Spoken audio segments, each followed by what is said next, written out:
You are either early Eastern or, like Gandalf the Grey, exactly when you meant to arrive. So yeah, we're just starting.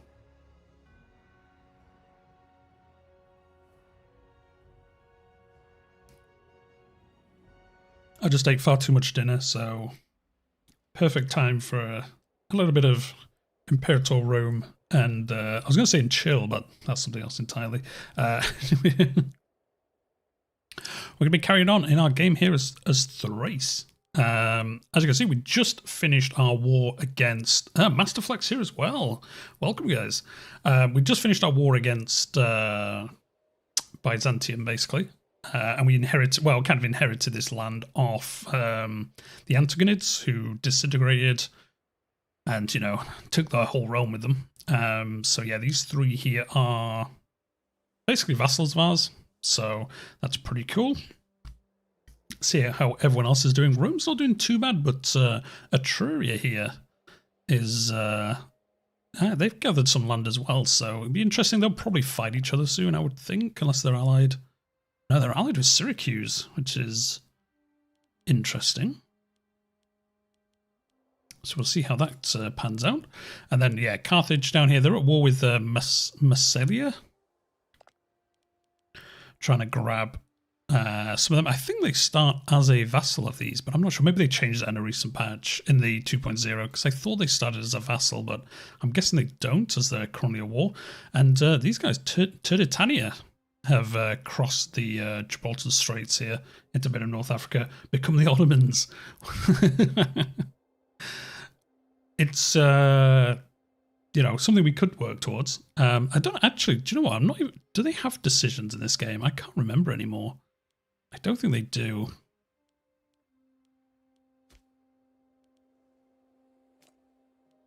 Oh, I vaguely remember them in the old version, but maybe I'm probably just dreaming that. It's probably not a thing. I can't think where it would be. Oh, it's right here. It's the last place I was going to look. So yeah, you can't become the Ottomans. Well, you are green. Yeah, true. Would match the Ottomans pretty good, especially as we took out Byzantium. So it'd be pretty on point for them. So these are different monarchies. Imperial ambition. This basically becomes we become an empire. Divine sanction, Penelope of Alexander the Great. Oh, we destroy stuff. Interesting. Expand the gold mines and reunite his empire. This you basically need to own everything, and then you reform the Hellenistic empire. So there's no early Ottomans, sadly for us. But there you go.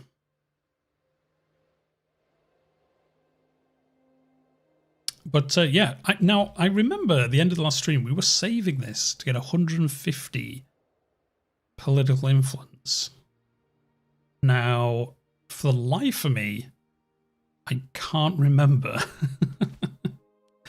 what we were going to use that for. I think the UI is, yeah, it has. It's reset to 130. There we go. 130 is far too zoomed in. I don't know why it's the default size. This is better. This is better for me. Well, better for me. If it's too small on the stream, let me know. I'll change it back. But for me, it's better. Anyway, we'll unpause, and yeah, we'll just let some time tick over. We'll build up some money because we did spend some in that war. So we'll build up. So we've got like, I don't know, 45 gold or something, and then we'll get onto it. The Prince of Chios, the Mithridatic dynasty, which until recently lorded over the See, this is the time of the week, guys, Monday, Tuesday, Friday evenings, where you get to listen to an Englishman try to pronounce any other language or dialect or something. So strap in, it's going to be interesting. Has now risen to rule over the Kingdom of Pontus in northern Cappadocia, an area lost to bickering local dynasts by the Diadochi. These developments will surely have lasting effect. Such daring befits kings. So this is basically this guy has come in and just taken over this one. Did you have a stream on Friday? I did not have a stream on Friday. I actually I wasn't feeling well on Friday, so I actually missed this one. And then I was going to do a replacement one on Saturday, and I got sidetracked doing something else. So you didn't miss anything.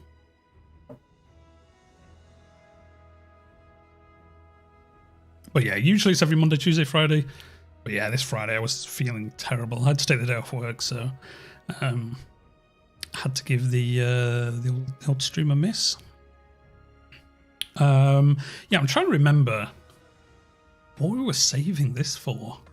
I know we were saving up to 150. I can't remember for the life of me what it was going to be. Why is Macedonia everywhere on the coast? Oh yeah, I don't think you were here when this happened. So the Antigonid Empire here. Oh, it's a revolt. I don't know where the rest of their land is. They actually imploded as an empire, and Macedon were fighting them at the time, so they got to keep this, and we got given these three as vassals and this land here. So we didn't fight for this land. We got given this when their empire imploded. Yeah, we just got an event where it was like, hey, you got given this land after the destruction of this empire. And yeah, they're in revolt, but I don't know who against, because I don't understand where the rest of their... Oh, they're here. That's all they've got left, these three islands. And Crete. And that's it, the rest of Empire gone. How was the rest of my weekend? It wasn't too bad. Wasn't too bad. I played some more Final Fantasy. And yeah, just had a good time, to be honest.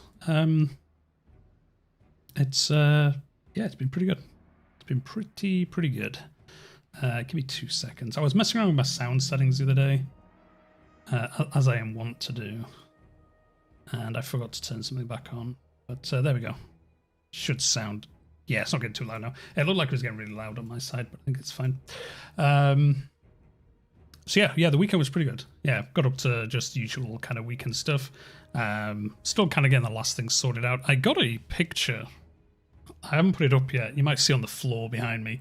Warhammer 40k print, which I'm going to be putting on the wall behind me. Probably tomorrow. I meant to do it today and I forgot to do it. Make sure you make Constantinople your capital. No. I'm not giving up our Thracian heritage, aka our capital's too good. I just don't want to move here because it's not very good at the moment.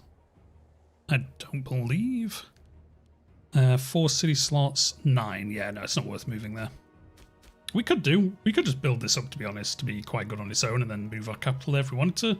But our current capital is just so much better at the moment. It's not worth losing the bonuses. But yeah, I hope people have had a good weekend. Played some stuff. Did you play any Imperator in the end? I was watching some streams the other day. People getting up to all kinds of shenanigans. And yeah, whilst time's going, we're almost at that 150 political influence, so I'm going to have to try and remember what we were going to spend that on. Because I honestly can't, for the life of me, remember what it was. I should have made a note of it.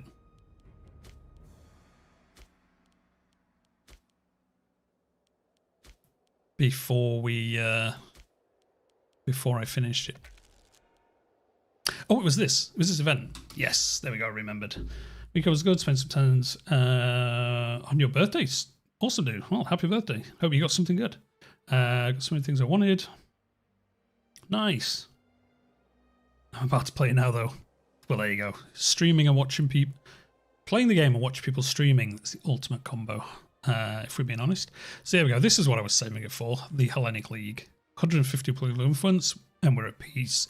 So we lose this. Every free Greek state in mainland Greece, which is at peace, will receive an offer to join a combined Hellenic subject of Thrace. So basically, this asks all these city-states down here, do you want to be a vassal of Thrace? And they're going to say yes or no. So let's find out. The Hellenic League, a friendly proposal. The Greeks are notoriously a unruly bunch. They don't like to renounce their famed autonomy and freedom, except in the most desperate situations, in which they band together to form leagues. Greek leagues are a powerful tool in the hands of whoever control them, as shown by the Athenian hegemony after the Persian Wars and Philip's control of Greek matters through the League of Corinth. If we manage to organise our scattered allies and the minor independent factions currently in Greece into a league, our influence in the area would be indisputable. How do you keep tech as an African nation in EU4? I play through as a custom Congo. So we found behind the Europeans when they start colonising. And I was, although half it is Westland, you kind of just have to... I think you invest in development, don't you? And that helps. To be honest, I haven't really played. That was going to be one of my future playthroughs, playing as either Congo or the other. What's the other one on the East Coast?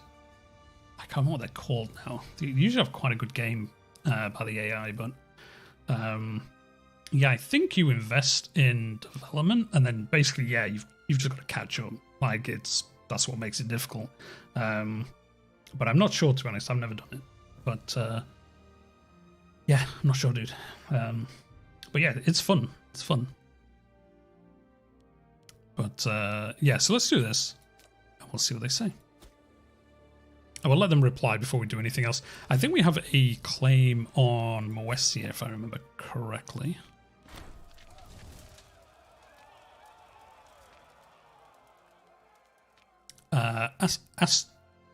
After Cohen, civil war ends. One of these nations has had their civil war finish. Yeah, I think we got claims on here. Yes, we did. Yeah, we took this end bit over here. Who are they allied with? Tribalia. We'll probably go to war with these guys soon. We'll let this event finish though, and then we'll get on with it. Receiving Sumadids. Phoenix first Phoenixid of Sardis sent us one of his advisors to serve as at our court as a gift to show his obedience to Thrace, as it is customary for some satrapies. Though it will give Phoenix some influence on our court, it would be a shame. It would be a shame on his honour if he did not live up to his reputation. We should find the man some work to keep him too busy to start poking around. A letter of appreciation, or we just have to go away. We'll just say thanks. What is there to do besides war? Remember to all finding out what to do besides war with counties. So, it's a good question. It's kind of like EU4, and less like CK3. There is stuff to do when you're at peace, but not as much as like Crusader Kings 3. So what you can do is, it's kind of hard if you're small. Once you get to like decent size, there's things you can do. So you like basically spend your time, deciding which cultures you want to bring into your realm. Or, yeah, exactly. You just go to war all the time. That was basically the game before 2.0. It was just a map painter. You just went to war. If you won a war, there wasn't much else to do. But, I guess what you do is go around with your like culture, decide what you want to do, kind of work towards doing things there. So like for us, Adricians, we kind of want them to be a integrated culture, because they're currently not an integrated culture, and they're 12% of our realm. Oh, they're 80. Oh, wait. No. Number of population. There we go. Oh, yeah, so we're currently integrating these guys, the Mysians. But yeah, the Adricians are, culture. Oh, yeah. Population type, they're third highest. So we need to work towards getting these guys integrated. So you basically spend time kind of figuring out how to get them integrated. Looking into your trade. How can you maximize your trade routes? What kind of infrastructure do you want to build in your regions? You do also, now, it's kind of weird, like the characters and the families. You can go super in depth into this if you want to, but I find that like 90% of the time, you don't need to, but you can kind of, like This Is Us, I think. you know, we can like, well, this is our brother. We can make sure he's married to someone good. We could then also put them into a good governorship so they like us. You know, you can micromanage quite a lot of stuff like that. I'm also having trouble with trade and the court aspects to it. So trade's pretty easy. They changed quite a lot of it, but it's relatively simple. I mean, what you want to do is go to provinces. Is it provinces? Yes, not regions. So for trade, basically you want to get as many trade routes as you, well, you kind of want to get as many trade routes as you can, because imports from trades give you really good bonuses. Now they don't have any, so you can get an event thing. Is it this one? No. Is it this one? Yeah, this one. So entice business investments, you can spend 72 political influence to basically make a trade route. There's also tech that gives you extra ones, usually in your capital. And basically, with these, you want to import. I think we've maxed ours out at the moment. Let's have a look. Yeah, we have. Yeah, this is 5 out of 5. So, but basically, you can. This is where you can like specialize stuff. So currently, our slaves are unhappy. So what I did was I imported. Actually, I think it got cancelled. Come to think of it. Tribesman happiness. Yeah, why are we doing that one? Cancel route. Don't care about tribesmen. We don't have tribesmen because we're a civilized country. So what I want to do, yeah, here we go. Slave happiness. Oh, we're already importing it. That's why. Oh, wait, no. But this is capitals. Yeah, we should invest 2 of these. So yeah, at the moment we're importing. Are we currently importing olives? Oh, it lights up if you have a surplus. Okay, cool. So yeah, we want to import more olives. So each has a separate effect. Yes. So each one has a separate effect. Now, yeah, no, don't do this. Okay. Oh yeah, I should have paused whilst I was doing this. Is that political influence basically PP in EU4 and the 3 powers in EU4? Yeah, kind of, yeah. I thought it was like Banner Lord in a sense. Yeah, no, in Imperator, trade basically gives you bonuses based on what they are. So yeah, like I was saying, we want our slaves are unhappy. Now, there's other ways we could fix that through buildings and things like that. Probably integrating the nations they're from, because they're probably slaves from another... yeah, there's 3 Adrician slaves and 1 Macedonian. We probably don't have either of those integrated, so that's why they're probably unhappy with us. And obviously, yeah, dominant culture is not integrated culture, minus 30%. So if we integrate them, then they'd be happier.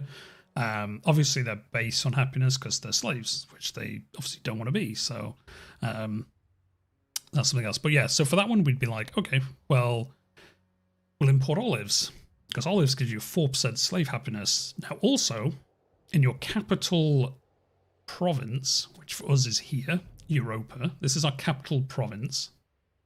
It's basically where your capital is.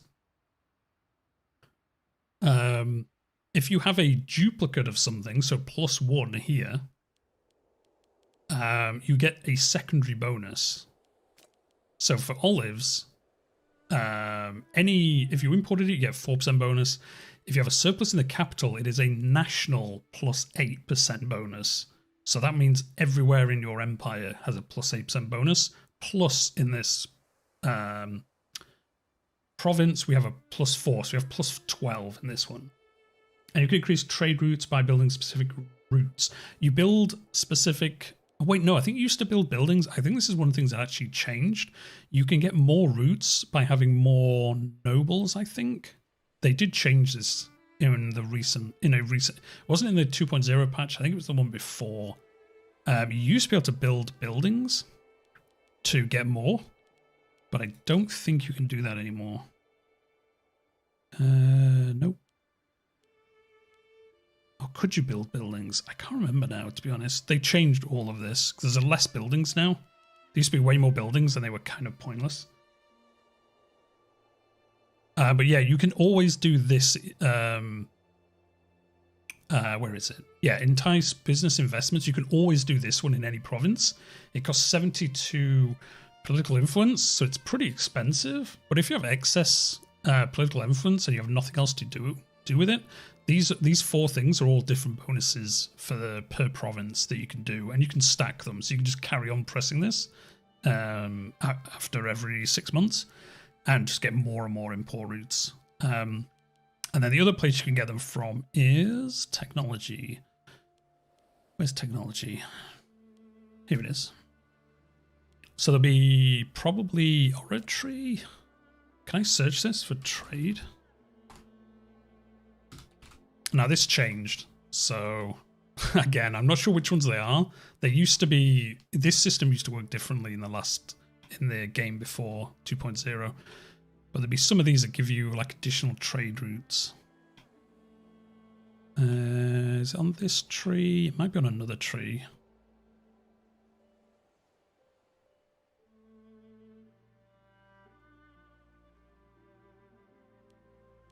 I doubt it's religious, but you never know.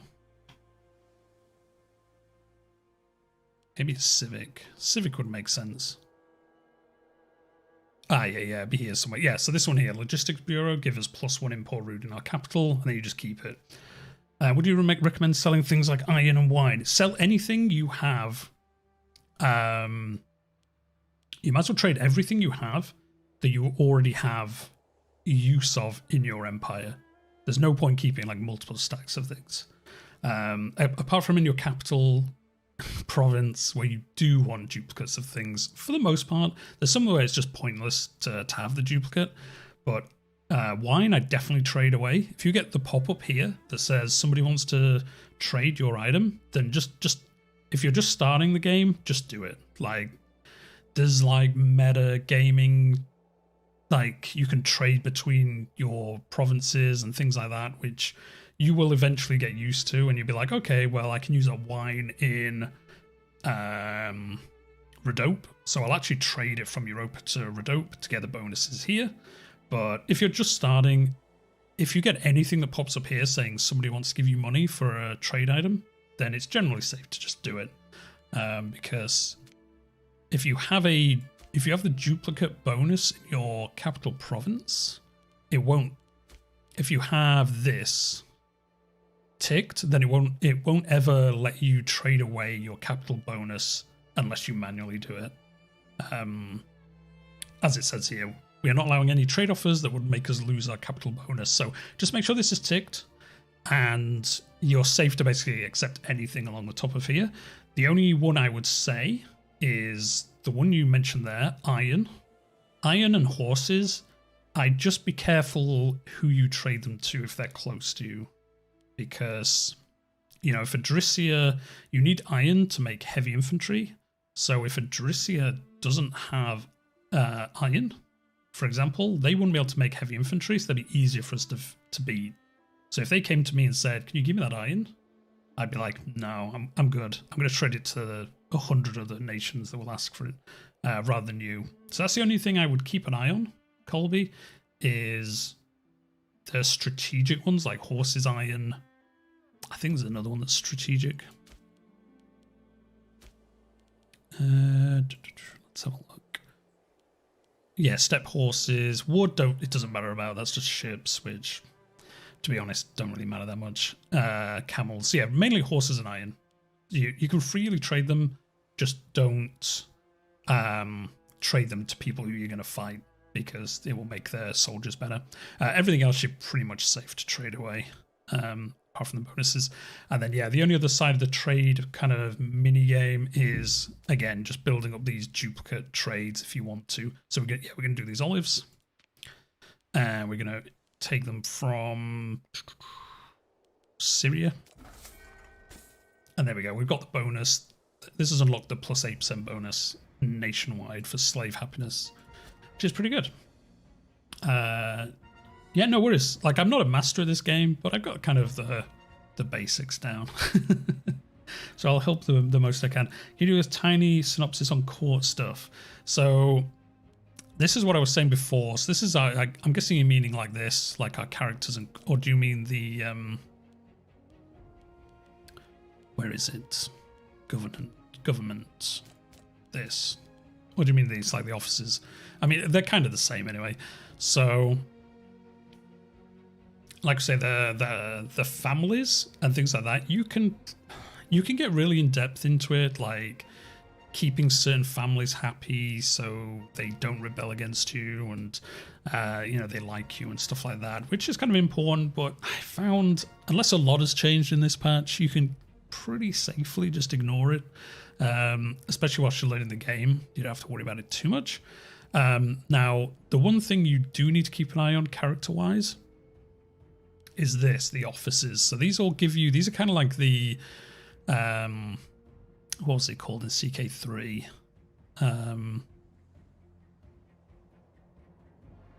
The court, I guess? No, but yes? Council, the council, there we go, in CK3. That's what I'm thinking of. This kind of like your council in CK3, but there's 8 people instead of 5. Now, one thing to keep an eye on is, obviously, you want people who are, having people on here makes them happy, and the families here, this number here is how many seats, either in the council or governorships, I think, or generalships, basically any kind of paid job that they expect to have. So we're in the kind of the best family, so we expect to have, oh wait, no, it's the same actually for all of them. So they all expect to have 2 jobs held, which they all do, because it's quite hard for us to not give out that many jobs because there's only 4 families. So, yeah, we've got 5, they've got 3, they've got 4, they've got 3. So I think you can get a warning if they don't have enough, but one thing to keep an eye on is just make sure they've got enough jobs handed out. So when you get people in the offices who die, when you're looking for a replacement, always check. Oh wait, no, have they got rid of it? Oh, it used to be really easy to see. Oh no, yeah, you can. It's not as easy to see, but it's still there. So I just always make sure there's none of these. I have like 1 out of 2, because then I'd probably put them in the position even if they weren't as good, because then they wouldn't get the negative modifier. As we're playing today, we might see that happen. It's probably easier to show you when that next happens for us, kind of naturally. And then, yeah, the guys here, you basically just want to put your best people that match these symbols. So statesmanship. Wait, no, that isn't what the rings are. Zeal, finesse, martial, and charisma. So they match these offices. So these are zeal because they're religious positions. These are different ones. How do you know if they're good? Basically, so here, the Hierophant, he's like the holy, these 2 are holy positions. Zeal is the stat that they need.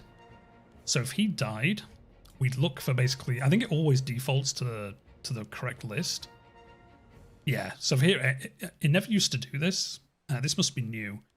It used to just show you all their stats, but I think they've changed it, so it actually just lists. It only lists Zeal. So this is way easier than it used to be. This used to show you all 4 stats, but it doesn't anymore, so that's actually easier for you guys. So yeah, you basically match him. So you go, oh, he's next, because he's got 7. No. Yeah, no. Yeah, 7, yeah. My Roman numerals. So yeah, you put him there. It's basically the idea. Now, this is going to be like last week's stream. We're going to be like an hour in before we actually play. So yeah, you put him in. Now, one thing to keep... Now, there's one last thing to talk about here is there's a couple of stats here you need to keep an eye on. So we put in office, look at their stat and family position, number thingy. Yes. Now, the other thing you need to look at is this. Popularity. If you're not popular, if you put somebody who is popular, like this guy's relatively popular, if we put him in this position, he's going to get more popular. So in theory, if that got out of hand, he could potentially rebel against us and take over. Potentially, you probably don't have to worry about it too much. Loyalty is kind of important. The higher this is, the better. Now, if someone's disloyal to you, so like probably this guy, 55. If we put him in this position, he'd become more loyal. So if you have somebody like this guy, Zenonid, he's disloyal to us. If we put him in a position, he'd become automatically more loyal to us. By this rate, yeah, sorry, Easton, we're almost there. He'd become more loyal to us, basically. Corruption, if this corruption number is really high, don't put them in a position if avoidable, because this actually makes them more expensive to have in the position. And then the last thing is statesmanship. Is the last thing I'll explain, then we'll get back to playing the game. So this guy here has 7 zeal. Now, it says 4 out of 7. That's because his statesmanship isn't very good. It is, well, actually, it's 64%. So he's 64% good at doing his job. So only 4 out of 7 of his power is being used. Now, as he does this job, this number will get bigger, and in the end it'll be 7 out of 7. So it's usually quite useful to put younger people on here so that as they do the role, they get better and better at doing it, and then they'll unlock the highest number. Now, you can do smart things like, say, put somebody really young in a governorship so they learn the job and then move them onto the council in the future, because then their stewardship would be higher. So there's a lot of stuff you can do. Anyway, I'm going to unpause. We're going to wait for some more of this event to finish, and then we're going to go and attack Moesia. So I hope that makes sense. It was a bit rambling in places, but yeah, it's kind of deceptively, it's kind of easy to pick up this game, difficult to master. There's a lot of complexity that's kind of hidden, but yeah.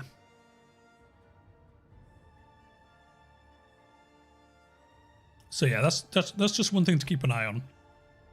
Is it not necessarily having the highest person is the best, because they might be really old and terrible stewardship, so they'll never reach that maximum. Tragedy has once again struck Macedon. The uncertainty of succession has put the remaining 2 eldest sons, Cassandros, Anthropotas, and Alexandros. I thought I said that. Oh, I did. In a bitter struggle for the throne, it seems the old kingdom of the Aegids will no longer suffer the Anthropid line upon his throne. Oh, so Macedon's having a civil war.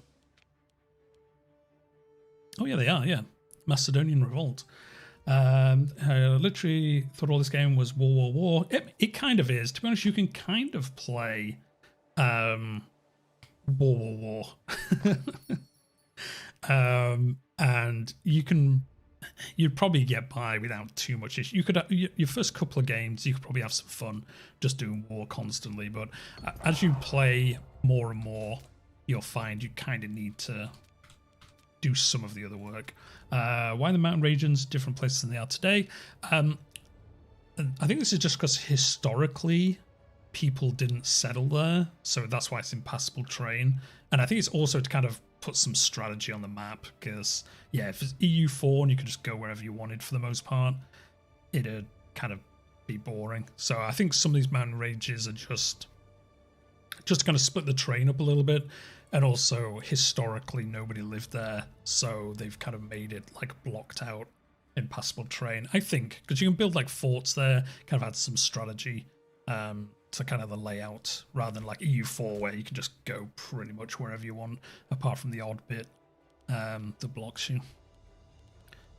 What do they want? Ask for military. Yeah, go on. Sure, we'll do that. So yeah, we lost one of our trade routes. So the other thing to think about as well when you're doing trade routes is when you're importing stuff, generally try not to do imports from a country that is either going to be at war with you or potentially might revolt, because they all get cancelled when that happens. So it can be kind of frustrating. But for us, it's fine. Right, let's have a look.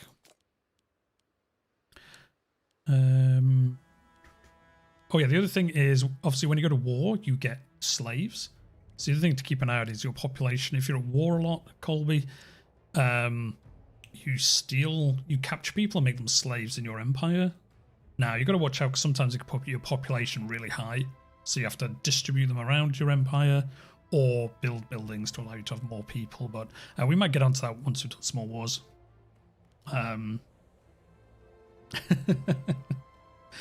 I don't think he minds. We're all learning the game here. Right, what should we do here? So, we got 5 nobles now. So they're still unhappy, but I'm not going to import more stuff to make them happy. We're just going to import something else. Freeman. I kind of want some stuff that increases how much work they do. Oh, do they all just... Oh, yeah, no, they do all that. So some of this has changed. So now, like, leather... Like, all these just make them happy at base level. It's only the surplus that increases things.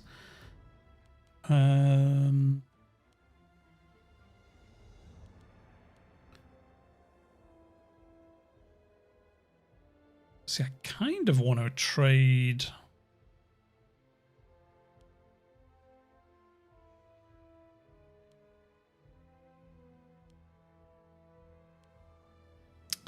some of these. So a lot of micromanaging if you want to be efficient. Yeah, there's quite a bit of... There's not loads of micromanagement, but there's enough to...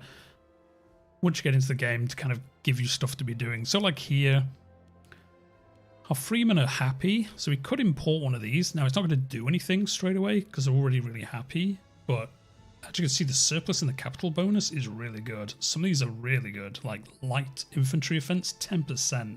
So importing this twice in our capital would give us 10% light infantry offense across our entire army. So they're kind of worth it, but there's no point importing one because it's already maxed out. So we'll probably just import another thing that will make our slaves happy, just to try convert it. Stone? Stone make them happy? I don't know why stone makes slaves happy, but they love it. They love having some stone. Yeah, because we don't need any food, I don't think. No. So yeah, if we were a region that didn't produce enough food, we could also build buildings to make them produce more food, or we could just import the food instead. Joe, I'm just going to import this. Joe, I have no idea. I have no idea what to import. Oh, see, yeah, if you imported 2 honey, you get +3 diplomatic reputation, which is pretty crazy.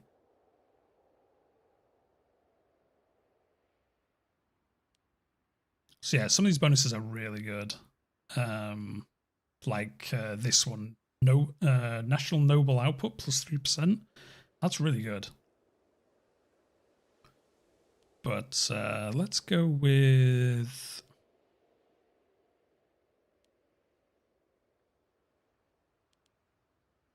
Oh, well, we already have wine. Okay. Let's do... I kind of want the one that gives heavy infantry a bonus. I don't know which one it is though anymore. I used to know these off by heart, but they've kind of changed them around a bit. Is it salt? Oh, that's maintenance. Maybe there isn't one that affects them. I guess because all nations can't get them, they've probably changed it. Oh no, there we go. No, it's iron. Iron gives heavy infantry discipline to +10%. Let's import that then. From Boetia.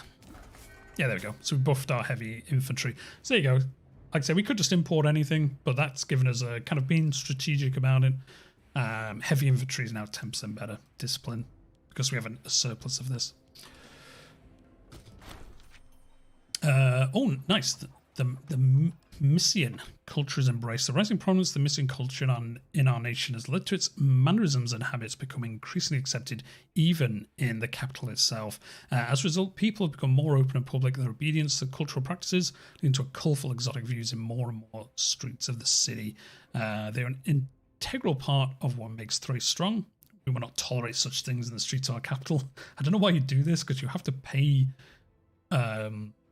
political influence to integrate them. I don't know why you just suddenly turn around and say no. Or if they like so much, they might enjoy indie.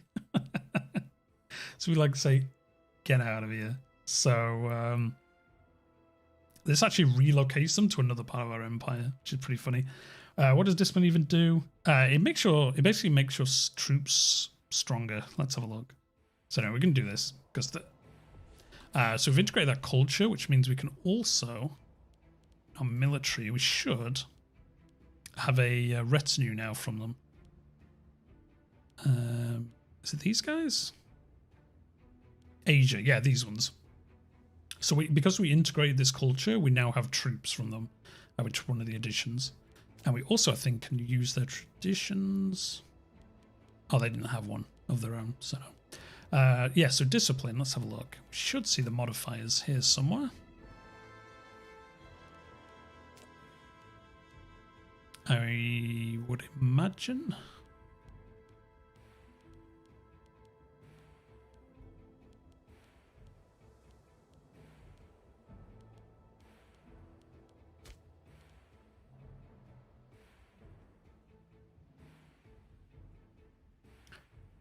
Maybe not.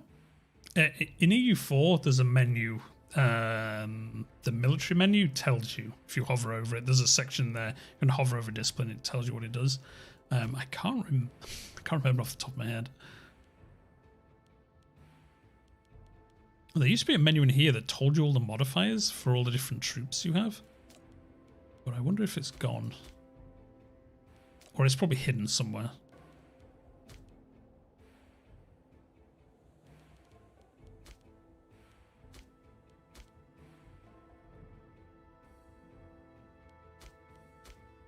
Yeah, it's probably, it must be hidden somewhere. So, do you know what? Let's look.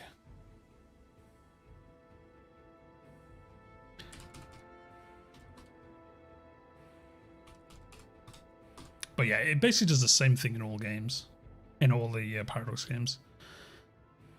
I believe so.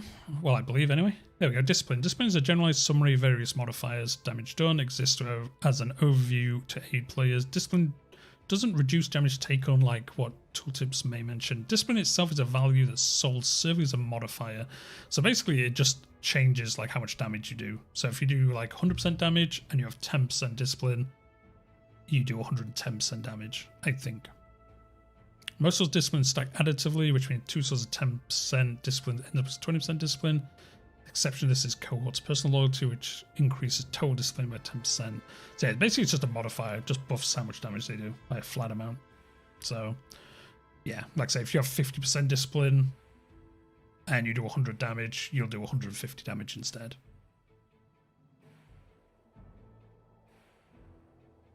Is the way to look at it. And I believe that's how it works in EU4 as well. It's just a flat bonus, basically, to damage done. Anyway, it doesn't look like any of these city-states are going to join us, so I guess we're going to go to war with Moesia.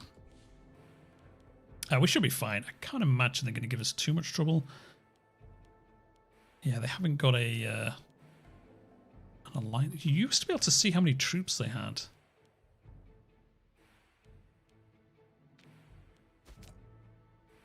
Well, how many legions, low cohorts. Oh yeah, I suppose they don't have any cohorts. So you probably don't see it anymore.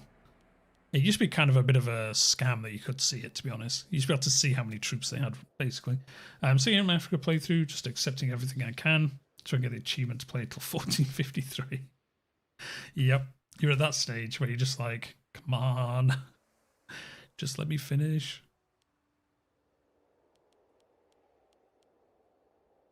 Anyway, yeah, so we're going to go to war with these guys. I think we'll be, well, actually, do you know what? We'll start paying the army. That would be a good idea. And then we'll move the army up here. And then when the war starts, we'll be able to raise our levies, which, like I say, is different to how the game used to be, but it's pretty easy. Oh, there we go. They did reply. Hellenic League replies. Not long ago, we sent out emissaries throughout Greece.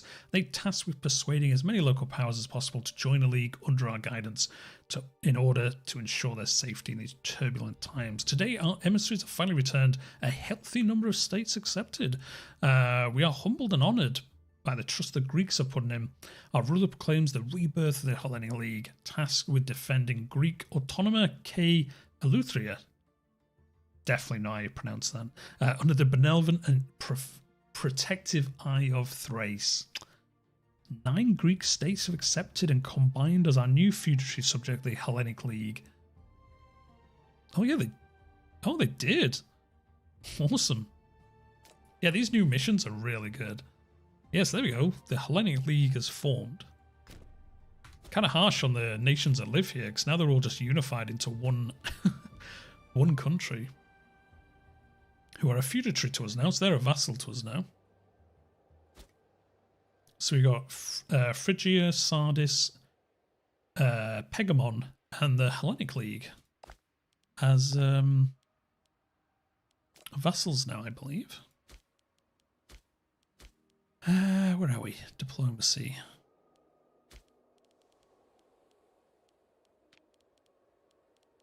Yeah. Phrygia, Sardis. Oh yeah, we have Adrisia. This other nation, Kyzikos. I don't even know where they are. When did we get them? Who are you? Oh, these guys. I didn't even know we had them as a vassal. Autonomy and freedom. That's the word you couldn't pronounce. Oh, well, there you go. See? Oh, we have a... Yeah, just yeah, this guy. Yeah, he hates us, but I think he's dead soon. Oh no, he's only 41. I thought he was older than that. So why is he disloyal? Power base and oh, he's got a lot of power.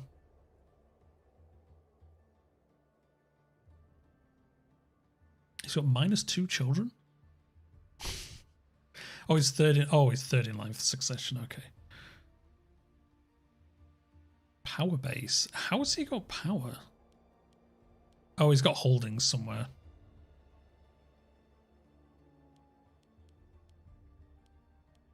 So we could try and make him our friend, which would increase his loyalty, but it also costs us quite a lot of money. We could just bribe him outright, which costs 100 gold. It's not the end of the world. We could do that. He'll become more loyal. Let's do it. There we go. Made him more loyal. Now this is going to go down and down and down because his power base is so high. But basically when he dies, he'll solve the issue. Dying generally solves most problems in this game.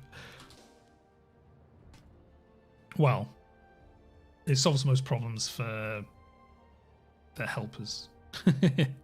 Is what I meant by that.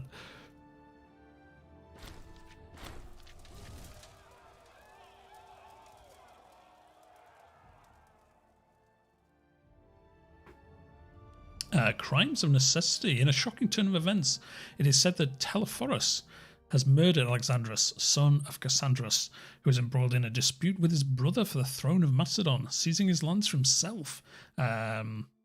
Telesophus has claims he acted to counter Alexandrus' own plot to have him killed. Either way, the transgression of succession clearly has no limits. Oh, so there we go. We've got some more craziness happen. So the Antigonid Empire has annexed the territory. So now they've actually grown now. Oh, that's weird. So yeah, the guys who fell apart and we took some of their land here have now grabbed some land from Macedon from another event that was happening. So there you go. Got to keep an eye on this stuff. We just lost one of our imports as well. It was iron, so let's import some more. There we go. Scandal. Scandal is unfortunately a part of everyday life in the Thracian court. Ordinarily, we would simply ignore such petty squabbles. However, on this occasion, the esteemed Autolycus has found in flagrante with his lover, this person, by his spouse, Adia. Adia, the spouse, overcome with despair, has appealed to the court to have him stripped of his office as punishment for his brazenly public vice. Did they just annex the revolt? No, basically the revolt got taken over by the Antigonids, so they kind of annexed it. But basically the guy who was in charge of the Antigonids murdered the guy, and he was his brother, so he just took over all his lands. So yeah, you get some crazy stuff happening in this game. So we've got to choose here. What should we do? So she'll become more loyal to us, but he will lose loyalty. Is he anyone we should care about? He's 62 years old, so he's probably going to die soon. Just have him flogged. There we go. Just have him flogged. Come on, guys. Keep going up here, because we're going to war soon. Last of the Antipatrids. The simpering would-be Basilius of Macedon has come running for aid against the Antagonids. The strife for the Antipatrids and Antipatrids. Yeah, I think that's how you say it. Along with the cruelty of their rule and heinous acts against Alexander's family have made them deeply unpopular in Macedon. It is little wonder he has no trouble claiming the throne. Our patience with these fools runs thin, and we must be bold if we have to stop the resurgence of their nuisance. How do you inherit a revolt and technically stop revolting at the same time? It's just ancient Greece. That's just how it works. It makes no sense. Do it. So we get to bring their family to our realm. We annex the territory that he holds. And the Antagonids annex the rest of the territory. So we basically split up the empire, I think, between us. Nonsense, we will aid him. Thrace declares war on the Antagonid kingdom with a war goal of conquer Aegina.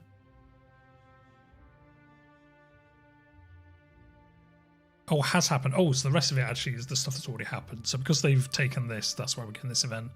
Or we could say no. Thrace annexed the territory of Antipas II. Wait, so we annexed all of Macedon? That can't be right. But how do you inherit a... Oh, I've already read that. That can't be right. He's leader of Macedon? Yeah, he is.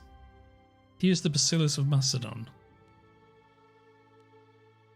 Antipas and any members of their family will move to Thrace.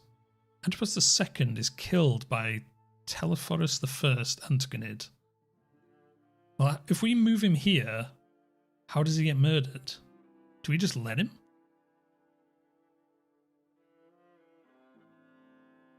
And then Thrace annexes the territory of Antipas II, which is Macedon. So do we just annex all of Macedon if we do this? Let's find out. Yes, we do. The answer to that question is yes. Oh dear, I love these new events from the DLC. They're crazy. They're absolute insanity events. The city of Pella has finally fallen to our troops. Not really, we got given it. Pella was a relatively minor city compared to its southern neighbours until the sudden rise of Macedonian power. After the hegemony of Philip II and the great campaigns of his son Alexander, the city became one of the richest and most important Greek trade ports and home to the Macedonian culture that spread all through Persia. And with the city under our control, our men and advisors wonder how we should treat our old enemy. They've been asked by people... there have been people asking us to sack the city to the ground and bring everything home. We're going to say no. We're going to keep it. We're going to keep it as it is. I have some regarding game mechanics of this game. At this point, ask away, Easton. I will try my best to answer. And anyone else who's watching, like if you have a question, I'll try my best. Like I say, I'm not an expert in the game, but I've played it a good amount. So there we go. We increased rank. We're now a major power because we just inherited all of Macedon.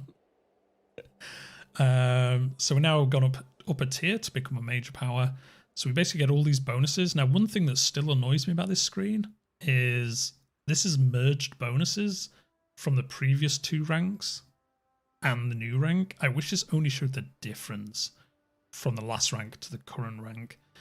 So, because reading this, you think, oh, nice, I get 2 extra import routes, but you don't. You probably only get 1 extra. It's just kind of how it shows you the cumulative bonuses rather than the kind of tier on tier bonus change. There we go. So we bring sad news. Antipas was assassinated by foreign agents at the age of 18. He was a member. Wow, what a shame, because we just took all his land. So there we go. We just integrated Macedon into our realm. Mainly, what is the mess of inheritance? This is from the new DLC, so this is the first time I've ever seen this. It's basically the Diadochi, were they called the Diadochi? Basically the heirs of Alexander. There was Macedon, Thrace, the Antagonids, Egypt, and the Seleucids. And basically, I think if you have the heir to Alexander's DLC, you can get these events where, because they're technically all related, I guess if you take one of them out, you inherit their land. So you can kind of unify their realm together. You can kind of try rebuild the kind of Macedon of old, basically. So that's kind of what happened here. It's kind of crazy, though. This seems slightly OP, but I guess historically speaking, it probably is how it would work. But yeah, so there you go. We basically just inherited all of Macedon. Now, personally, I would think this would work where we become the guarantor of Macedon and Macedon stays independent, but it doesn't. We just take all their land, so interesting. Not how I would have thought that worked. I really would have thought it would have made us say, like, yes, because the wording of that event, it seemed like we were going to protect him against the Antragonids.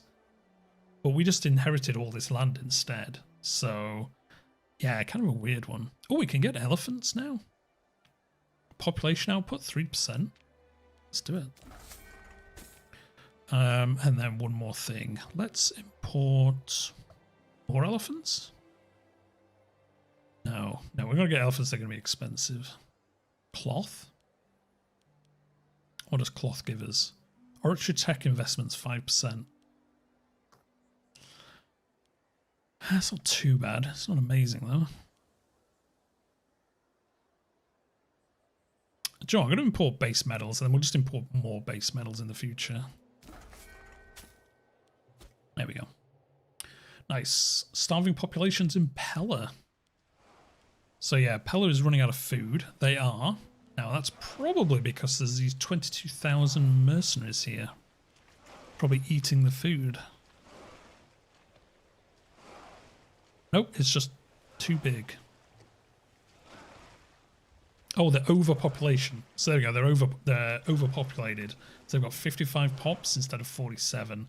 So that's why they're unhappy. Oh, we inherited this fleet. Now, I might keep this fleet, actually.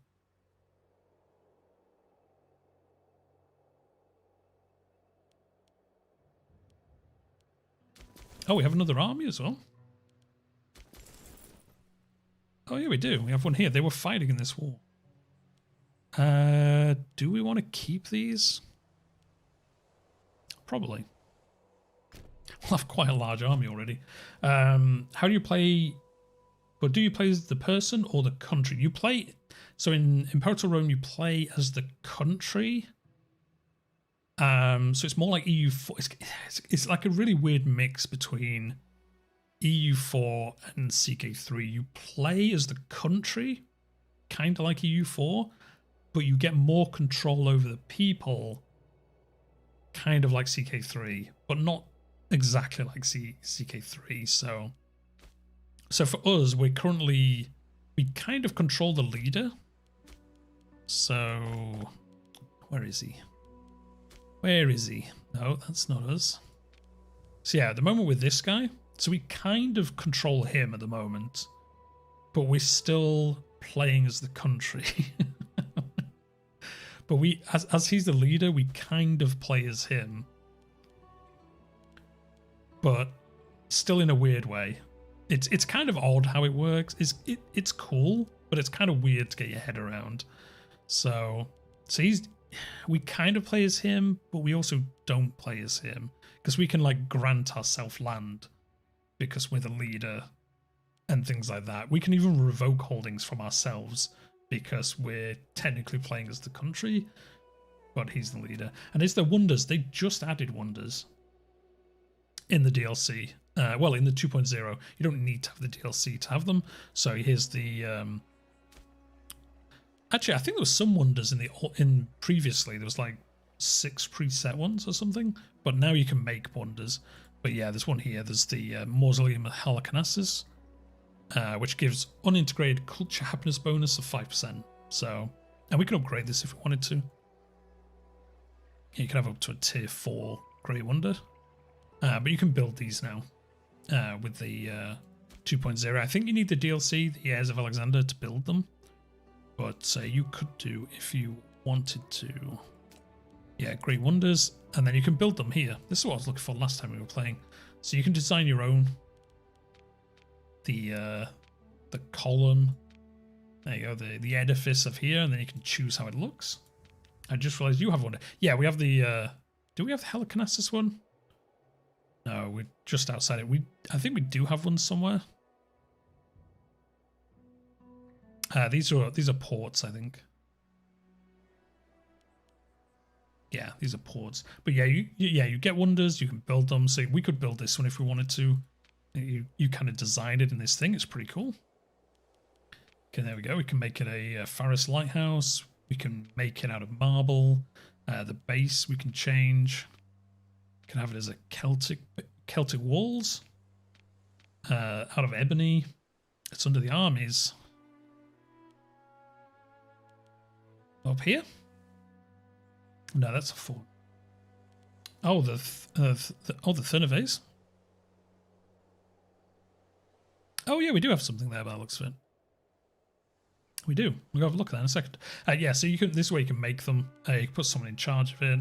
You can get benefits depending on how far your technology has gone. So you can specialize it further, and then you can build the wonder. It's just really expensive. Oh, buildings. You can build pyramids, and there's some basic templates as well.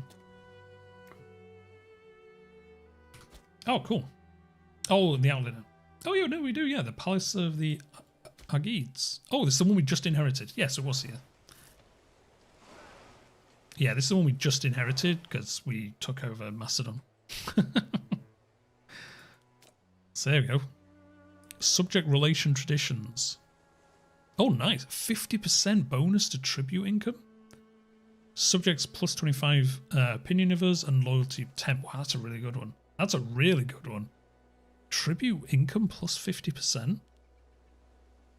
That's pretty crazy. And then, yeah, you can upgrade these. I guess it says they're different tiers. Oh no, I think they build as you go. Like the longer you have them, the better the tier becomes, I think. Construction prestige is increased as the Great Wonder ages by using better construction materials. Ah yes, there we go, yeah. Just the longer it exists, the better it becomes, because I guess it's more, you know, and more antiquated. It's older, so it's more like honourable or something.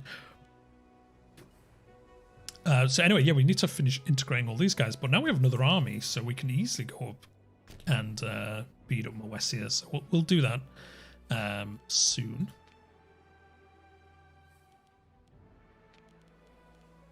But we need to do all the rest. Oh yeah, Pella. So we need to transfer some people out of Pella because there's too many. So we need to move some of these populations. Oh no, we need to move them out of Pella. So we need to move them to here. Hellenic from Pella. Now this costs us money, but we need to get this under 47 because there's too many. There we go. Now, at the end of the month, they shouldn't be starving anymore. They should be making food. We're probably going to wait for the month to finish though. And then yeah, we've got all these new governorships because we inherited all this land. So we need to fix them up. I can't believe we inherited all this. 18 years old. Effective governor, monthly civilization change. Yeah, let's choose him. Nice.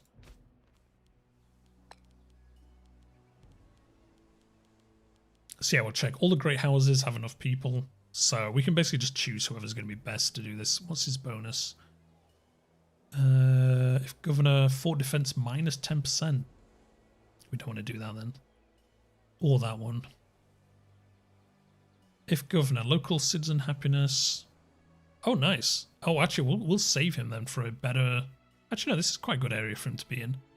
So yeah, let's choose him. This one down here, we'll just give this to whoever. He's only got 49 loyalty, so we'll give it to him because he'll become more loyal to us. Yeah, it's 50.3, and I think it goes up as time progresses. And then we've got yet more of these. You'll do. We've got so many of them to give out. I'm just going to give them to the top listed person, basically. Actually, no, I'll give that to him. And there we go. Nice. We're just going a bunch of land there. Pretty crazy. We're still making money though. Yes, we have a lot of forts. Yeah, we might have to deal with that. For the Intrepid family. The Intrepid family have for a long time been an integral part of the internal politics of our kingdom, but where they once drove innovation and exemplified civic duty, they have over time become increasingly associated with complacency, the misuse of authority they hold by tradition. At this point, few would consider them particularly noble. Now that's weird because we just integrate them, so it doesn't matter.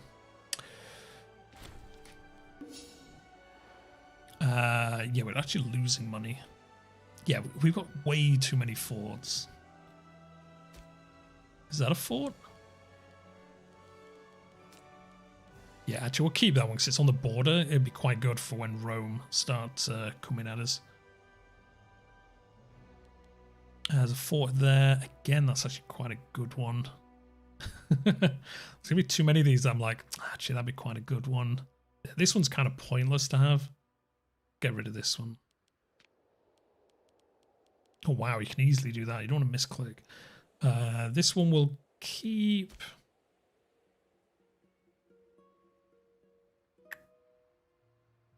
No, I'm going to get rid of this one as well. Let's get rid of that one.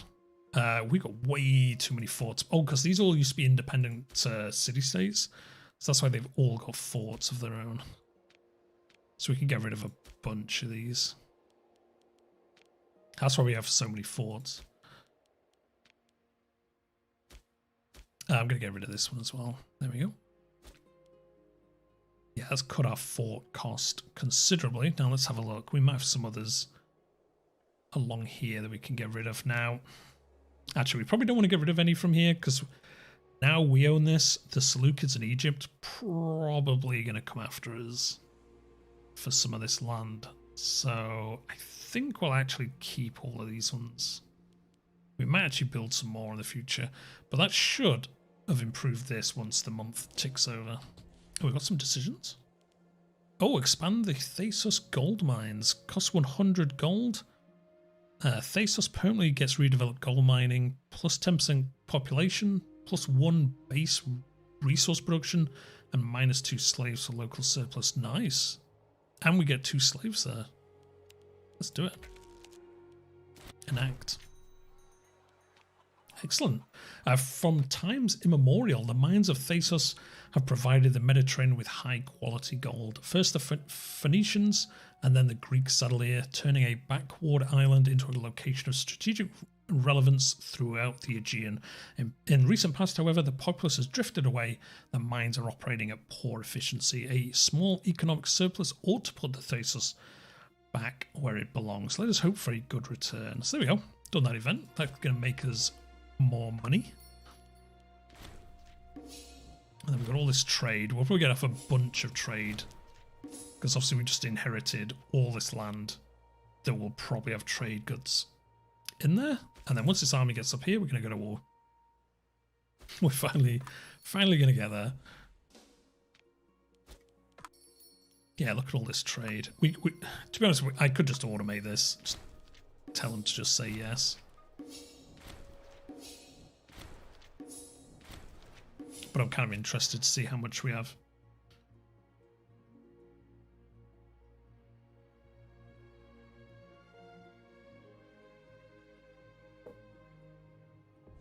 Why are these red? Oh, because they're so big.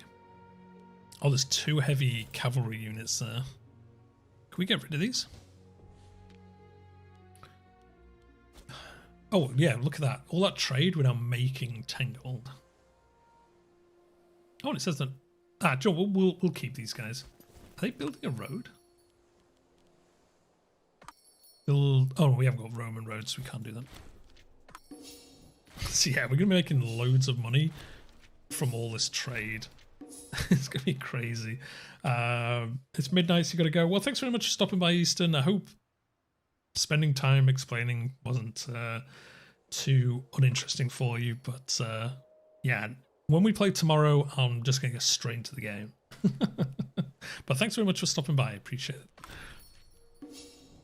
Yeah, this is all. We're going to have even more trade. Yeah, 10 gold now we're making. Absolutely crazy.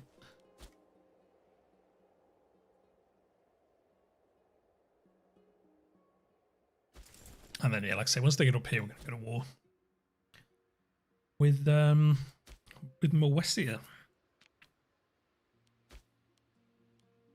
Actually, we can just do it now. Oh, trade from Rome. There you go. So yeah, we can call in all our allies, which we might as well do. It doesn't really affect anything. Well, they automatically do go to war with us. I don't think you can stop them. Yeah, because it's subject. Yeah, let's do it. Nice. And we'll head over here, I guess.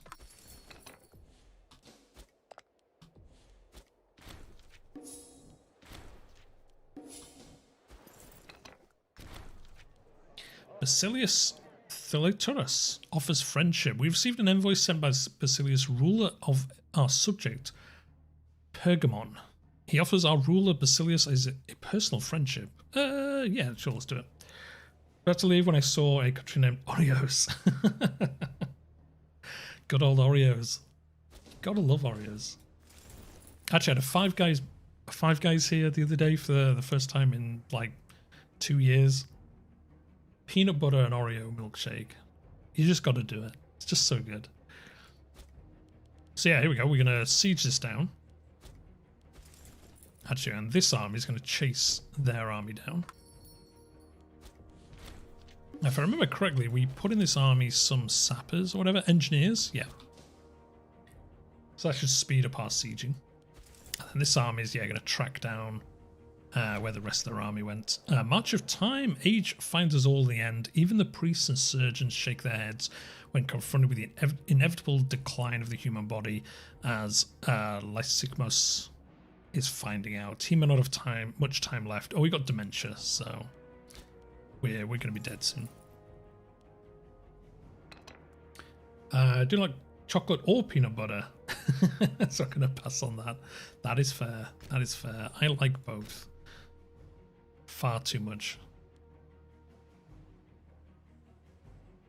They do a good selection though, not gonna lie. It's been a while since I'd had one. Oh, the Getians, you are next because you keep attacking our routes. So let's get a... Oh, we haven't got enough. We've just got 20 political influence. We're going to get a claim on Getia and go after them next. There we go. We're going to capture one of their armies in the open.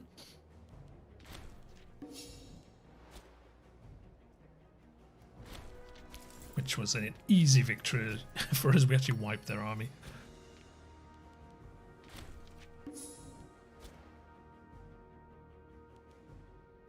And this is going to be super easy. Yeah. Did we lose any troops? We lost 400.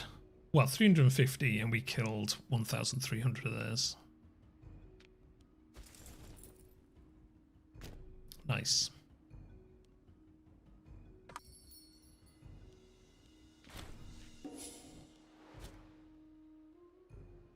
Which is pretty good going, if I say so myself. I'm just going to move me. There we go. That's better. I'm not blocking the map now.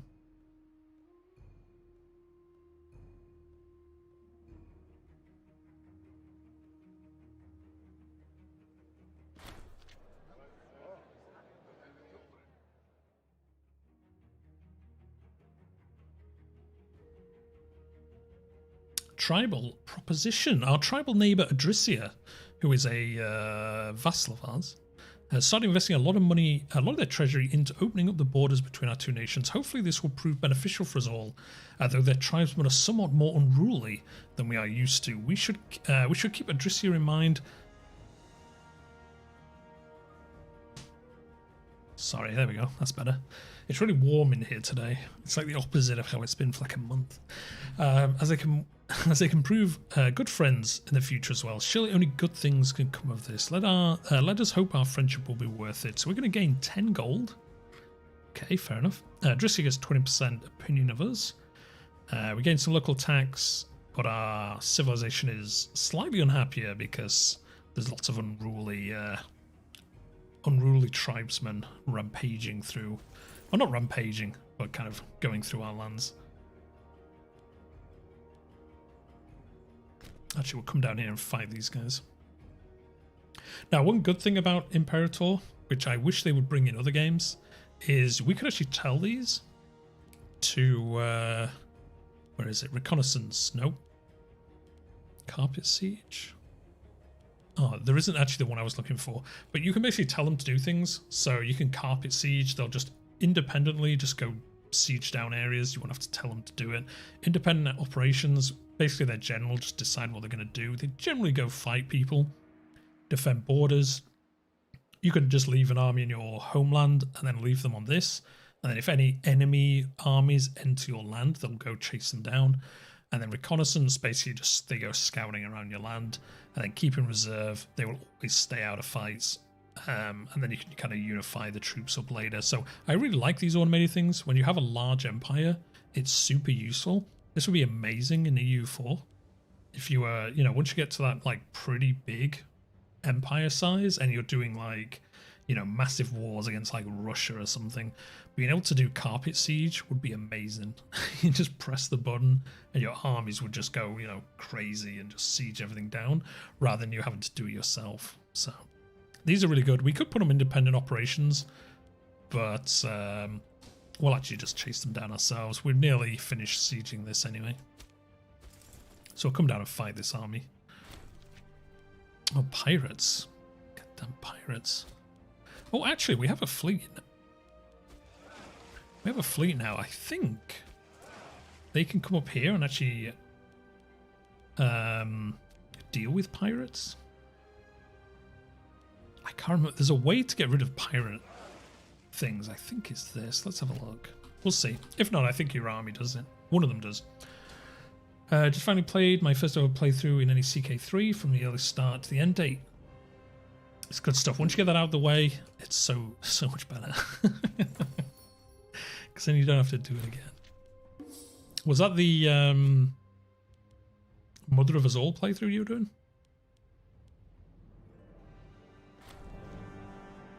Palace at the Aegids attracts travellers. The sheer grandeur of the palace attracts travellers from all over the region. It is not uncommon that they vacation in the area and that large numbers use this as a destination to revel in the glory of our wonder. Oh, we gained 5 stability. That's pretty good. Population is unhappy though because there's too many tourists. There must be monetary gained from this, so we lose stability, but we become popular and we gain a bunch of money. Or our wonder is meant for our people. Oh no, it's meant for the people. They are free to come. So we gain 5 tyranny, but we gain 500 troops. I don't really want to. I don't really want to lower the happiness. How happy are them? Not that happy. Yeah, I don't want to do that one. Then I kind of want the 5 stability. But don't do that. You know, 45 to 56% of all CK3 achievements? Dude, that's awesome. That's really good. What's next on your CK3 agenda? Yeah, you got to pick another good one. Everyone in Rome and its conquerors. Yeah, that's a good achievement. That's a good start. You got to start somewhere. I don't want to lose 5 stability though. I don't want to get 5. Well, I suppose the tyranny doesn't matter. Tyranny's not that bad. 5 stability is so good though. Let's do it. We'll take it. We'll take it. They're going to be unhappy, but is this where it is? I can't remember which. Oh, it is in here. Yeah. Oh, it doesn't matter. They have so few people. It doesn't really matter. Are they doing all the trade they can do? Do they have a trade route?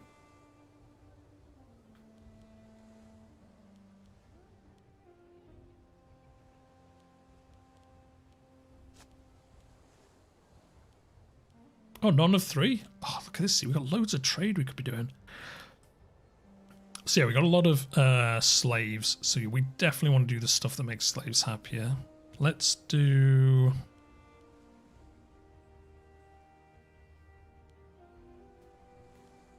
stone, I guess.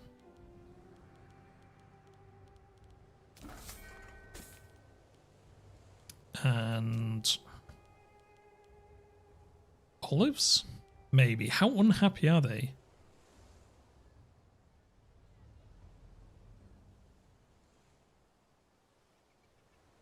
Quite unhappy. Oh yeah, 28%. Yeah, okay. They're super unhappy. So this isn't actually going to make any difference. So I guess we'll just choose something else. Let's go with Freeman happiness. Legion maintenance modifier. We'll do this.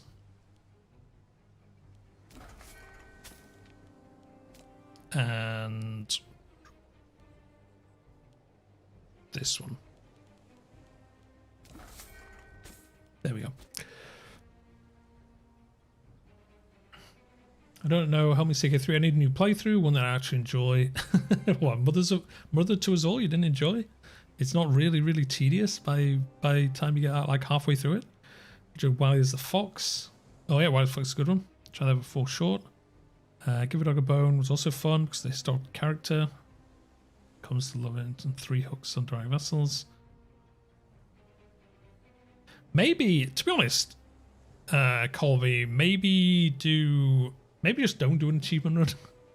Maybe just pick somewhere cool and just play there. Or make your own achievement, like take over the, take over the UK or something like that.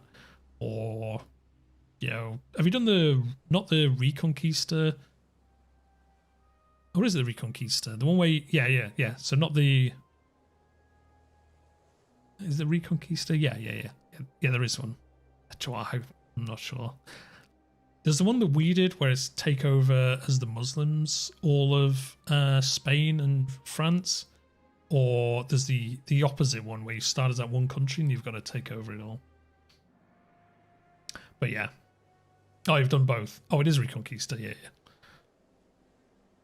Anyway, I was looking at trade. Because yeah, we did all these, but I'm not sure if there used to be a map view that told you if your regions had empty trade nodes. But I'm not sure if it does anymore.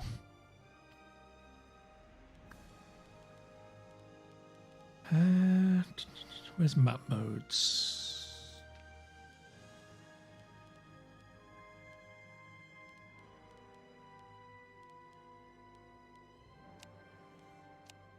So you think it would be trade routes, but it isn't. Or is it? Oh, it is. No, it is this one. Nice. Yeah, it shades of green if you have empty import routes. Nice. Yes, you have tribesmen here, which are going to be unhappy because we're not supposed to have tribesmen, basically. We'll increase... Yeah, we'll get olives again. And we'll import... food modifier? How's food doing? Fine.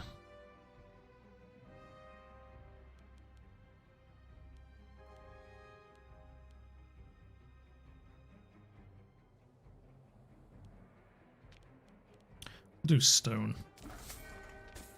So I kind of like the trade system that they've changed it to. It does make it kind of weird because as these all do the same thing at a base level, outside of your trade capital, it's kind of pointless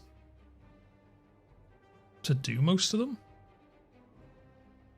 Whereas before they all gave you different bonuses. Interesting. I've not noticed that before today. chilling in Civ 6. Yeah, I need to get back to playing Civ 6. The new barbarian stuff looks really good. I'm sure you've seen it. Don't know if you have, guys, but they're changing. Well, they're putting in a game mode where barbarians can form civilizations, which is amazing.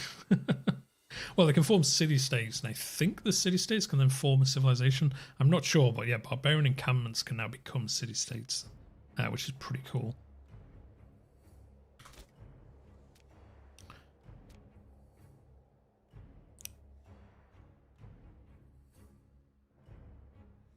You haven't done Al-Andalus? Yeah, I did Al-Andalus. It's pretty good. It's pretty fun.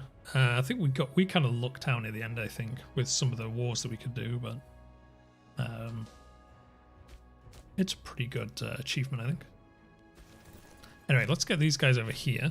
Oh no, the fort's there, so it's blocking their movement. Oh, one of our guys just died. So yeah, this dude. This officer's in charge of the monarch's royal bodyguard and oversees their personal protection and maintains domestic order. So he's like the head of the local armies. So he's the best in theory. He's got 9 martial. How old is he? 37? Let's choose this guy. Nice. And then yeah, these are our tributes. They're also coming to fight, so we can basically chill out. They can do whatever they want. So anyway, yeah, as we got all those guys kind of integrated into our nation now, kind of got to watch out a little bit because actually they brought some troops down here. Interesting. Yeah, some of them are obviously not that loyal to us, although he's nearly dead. His son, though. Oh, this is our son. Our son's disloyal. Because he's a pretender to the throne. Let's arrange marriage for him. So I think this is the guy we play as next. Pretty sure. Kind of fun to start as the last Carling and take the decision to restore the Carolingian. Now you go from Rome, start in Western Europe. Yeah, oh yeah, you could go for Rome. Yeah, that'd be a pretty cool one to do. I want to do that. Attempt is usually short-lived because I go meritocracy route.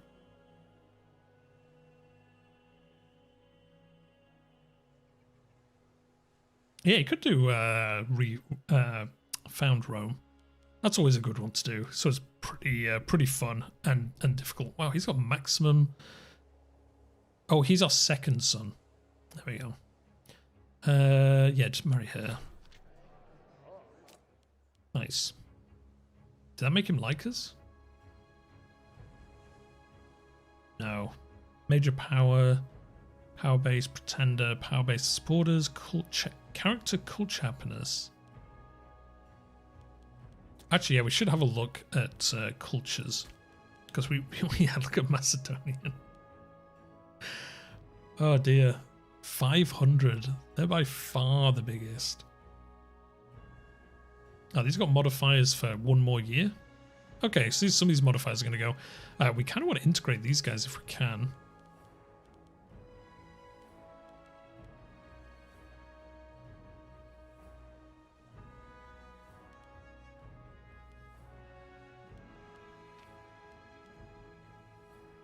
Let's make them a citizen. Yes, so we'll start integrating these guys. They've got so much population. I don't know where they are. Oh, these guys. Yeah, because we inherited all of it. Well, we kind of got all of this, so yeah, kind of fair that we integrate those guys. And the rest of them down here, so we could do that. Now, we could do other things here. We could make these like slaves. If we really didn't like them, we could relegate them to slaves, and then all people of this culture type would become slaves in our nation. But we're going to play it nice. We're just going to try and make everyone integrated. I don't know if there's a limit on how many integrated cultures you can have. I'm guessing there probably is. I don't actually know. So if anyone knows, do let me know. But let's go forward. Then if you are the HRE, if you take a decision, then destroys the HRE, you either take over the de jure Empire of Italy, Shall I form Rome? To take over the other key territories. Nice. And then, yeah, this war, we've almost sieged this down. So, to be honest, this war is probably going to be done pretty quickly. Ah, no, we just missed. But yeah, we're going to come down and get this. It's really hard to see that they actually captured this.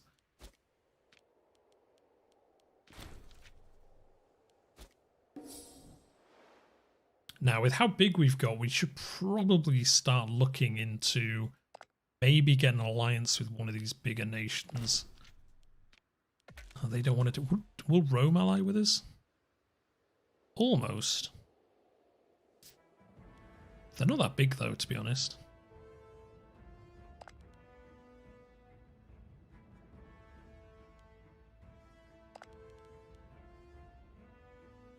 No, we don't like them. Minus 80? Have too many relations, we'll get too many relations. Minus 30, same reason. Minus 30, yeah, I think it's because of all the countries we yeah, we now have as subjects. I mean, we could integrate one of these. Yeah, we might start integrating these smaller ones. And now we've got these larger ones we can do. You can integrate a nation which is your subject for 10 years. Yeah, so in 5 years we can integrate probably Pergamon, Sardis, and this one here, Cyzicus. We'll probably integrate these 3, and that'll free up some of our slots. It'll be pretty good. It's cool to tie it all back to Charlemagne as your ancestor, restoring the glory of your fallen house along with the fallen empire. Yeah, but then you've got to side with the Carlings, don't you? You don't want to do that. Thinking of France in order to start. Fail your neighbours are fractured. That's all. Yeah. Sounds like it'd be a fun one to do, though, to be honest. Yes, they're almost... Oh, we can call in a new omen. Oh, do you know what? We've probably captured one of our holy sites now. Yeah, we have. Are these all ones that we own?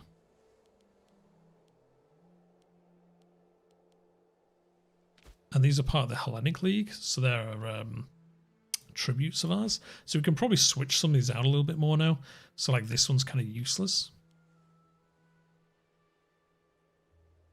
What does this give us? Population capacity, monthly wages, supply limit. Yeah, it's kind of rubbish. Population assimilation speed. That one's not too bad. Yeah, this one's held by us. Freeman happiness, global food produce. I don't want food producing.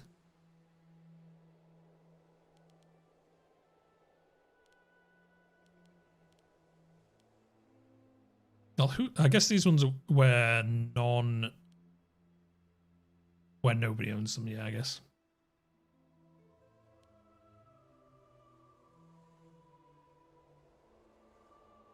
Joe, I'm just gonna do this one. Heracles. We're just gonna choose yours to make our armies better for 5 years. Will do.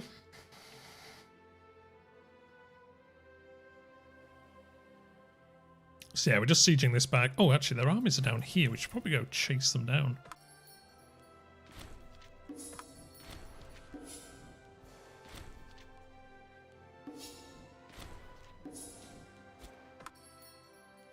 I mean, it's probably not going to matter soon, to be honest. We've almost sieged the capital down. Plot conspiring consort. Treason is unforgivable, regardless of its source, but a consort's disloyalty cannot be contemplated. A trusted palace source has revealed ghastly details of what they claim is a plot engineered by Nicaea, the consort of our Basileus, to murder Alexandros, the true heir to Thrace. So our wife wants to kill our son. Is that right? Anthropid.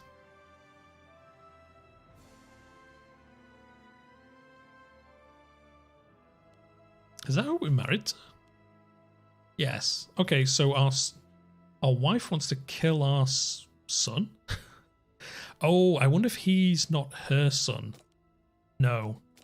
Oh, her son's next in line. If he dies, her son will become the next leader. So I guess they were from different. I guess we married somebody else and she died. She would never. Or we'll get to the bottom of this. Starts a plot event.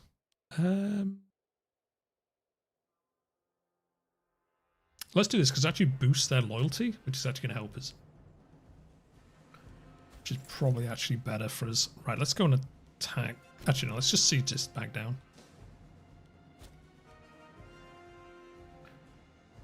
Rebuild the kingdom of the Outrunner. I'm trying that one, but I'm terrible at Holy Wars. Yeah, terrible at Crusades. Obviously, move on to another King Queen.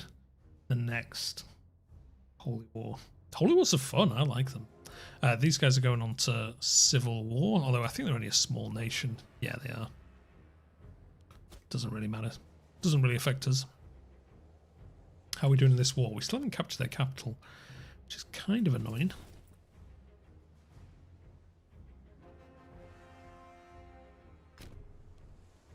But anyway, we'll fight their armies here, and hopefully we gain it on this time. We will soon see.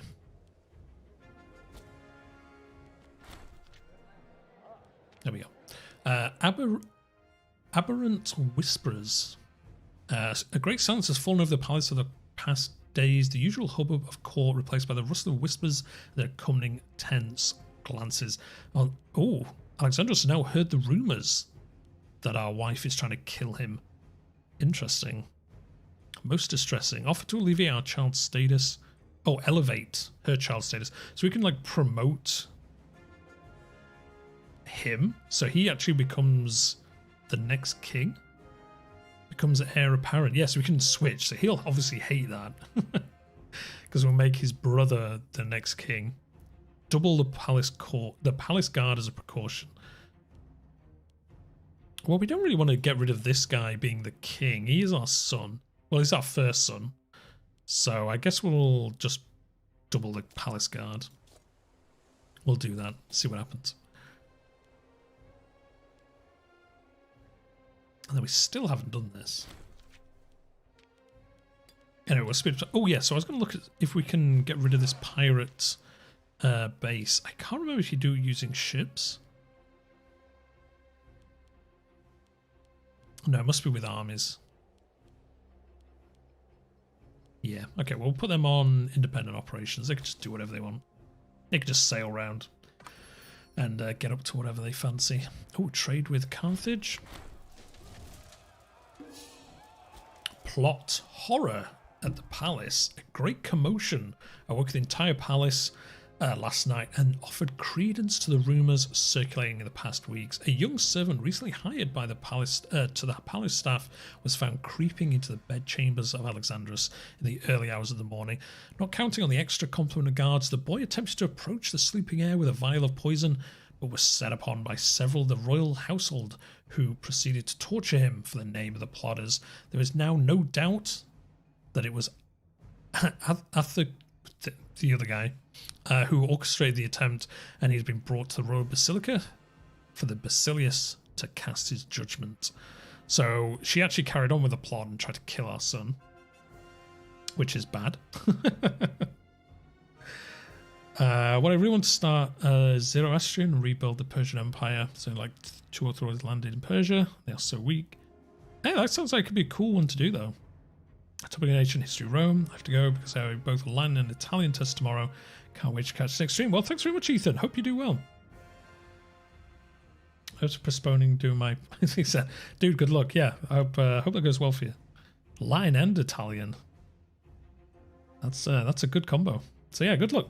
Let us know how it goes tomorrow. Crucify her. So we can kill our wife, which ends the plot, unsurprisingly. She's dead. Or clap her in irons.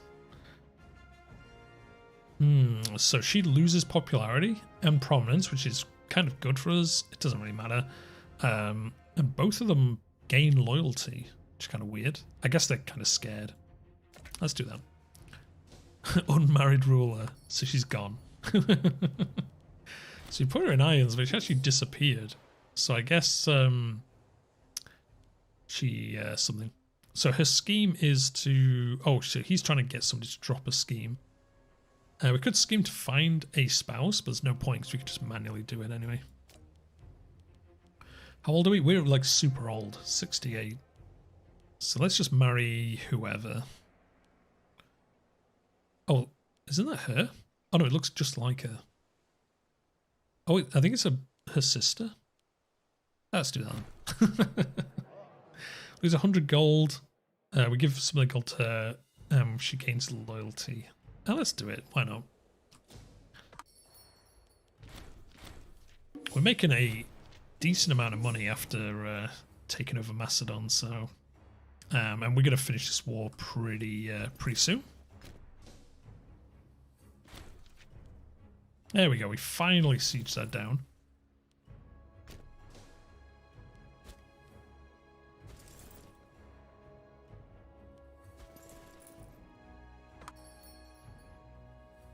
Chase him around. Actually, no, you siege this down because then we'll capture the rest of that land.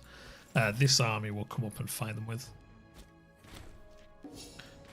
So as you can see, this is part of the new mechanic. When you siege down the capital of the province, you just automatically take over the rest of the province. I think unless they've built another fort in a county. But, you know, so we capture basically half their land. And then our vassals here are actually sieging down the rest of... their ally, actually, which is pretty cool. Oh, we captured all the rest, actually, because they were actually holding it up. Actually, you know what, we'll just move next door and find them. Oh, it says we might lose. Interesting. Oh, well. We won't lose with these 9,000 troops heading that way.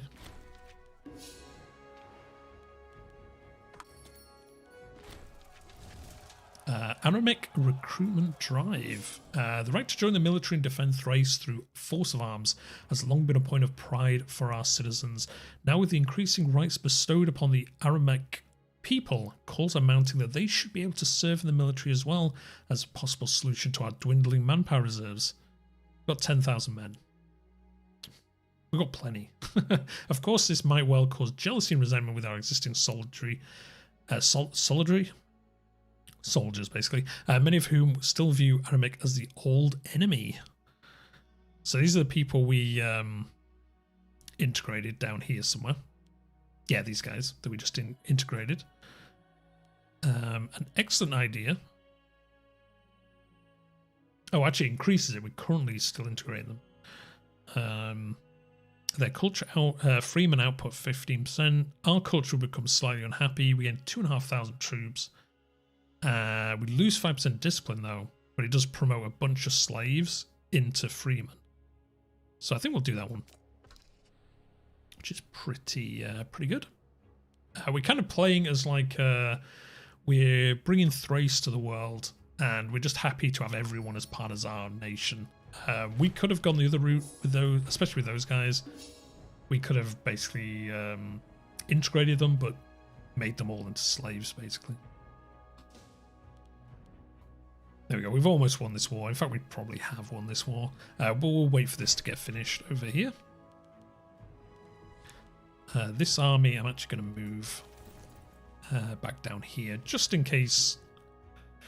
Do you know, we've got land everywhere now. I'm kind of tempted to move one of these armies down here. Yeah, I think we will. Do we have to manually move them onto a ship? I can't remember anymore. Do we have any transports? We have a fleet somewhere. Military restructuring, so we can... yeah, we'll do this. Where's our fleet? Is it here?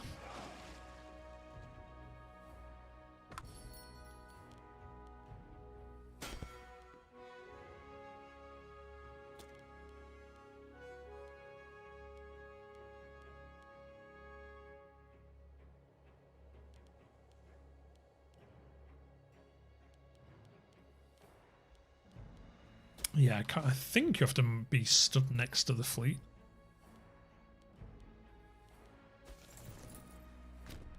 So let's bring them down here and we'll soon find out. Oh, anyway, we've won this war. We'll let this battle finish and then we'll make peace. Sue for peace. So the war was for this. Now that's all we can take. Oh no, we can take loads of it. Oh yeah, we can. We can take loads of land off their ally as well. It will increase our aggressive expansion to 32. It's a lot of aggressive expansion. So in each city, should you first priority be gaining strategic resources? Make sure your population are happy. So you don't need to worry about the strategic resources too much, because as long as you have, you know, if we have iron in Thrace, we don't really need iron in Moesia, because we'll just build armies here and move them up. Now you could think about it, well, we've got to have iron here and then maybe iron down here so that, you know, we can quickly build better units here. But generally I'd say as long as you have the strategic resources in one of your provinces, you don't need to worry about it too much in the rest of them. Not at the beginning anyway, until you're trying to stack those bonuses. So really just go for the ones, I guess, that make your population happier. It's kind of weird how it works in a way. Compared to the other one. Anyway, I'm going to do this piece. Is 32 aggressive expansion too much?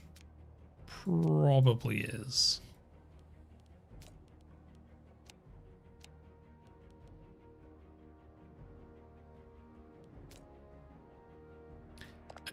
I don't really want all of this.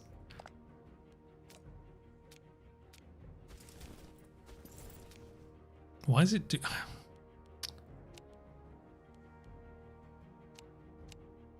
Yeah, there we go. I kind of want to take both of... Yeah, I kind of want to take this. No, that isn't done it. There we go. Yeah, I think we'll just take this. We won't take anything from their ally. That's given us a lot of aggressive expansion. So I think we'll just wipe them out, basically. We could make one of them become a vassal. Trebelia. But that's plus 12. Yeah, we'll just do this. This is enough. Banish those of class, put the rest of the sword. Moesia culture. Obviously, we don't really want to upset them that much. Although, do you know what? Just do it. We'll just do it.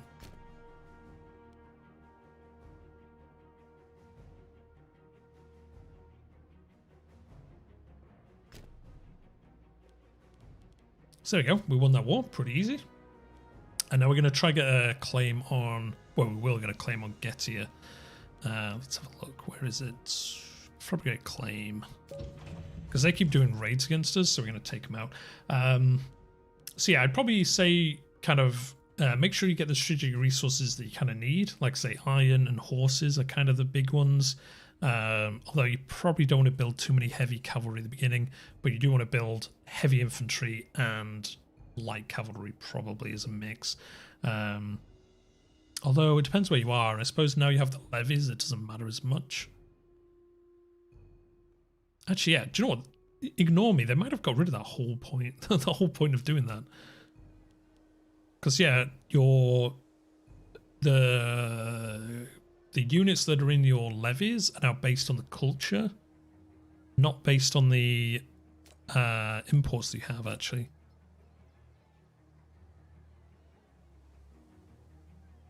So that might not actually affect it anymore, come to think of it. Yeah, come to think of it, it might not matter anymore. So that was one of the changes in 2.0 and it only just dawned on me that it might not matter anymore. So yeah, just worry about happiness, and then in your capital, go for the ones that like the surplus in capital bonuses are good, that you kind of want to get. So there's some increased like production and things like that. They're generally the good ones at the start. Yeah, like this one, national noble output. If you have a lot of nobles, it's obviously a good one because it makes them basically just do more work, which is good. What tech would you focus on? They've changed it, so I don't actually know what the best ones are. I focused on... I kind of went on a mix. We took a lot of civics because this boosted tax and import values. Now this is really good. Actually, it's an export one. There's probably one of these increased exports as well.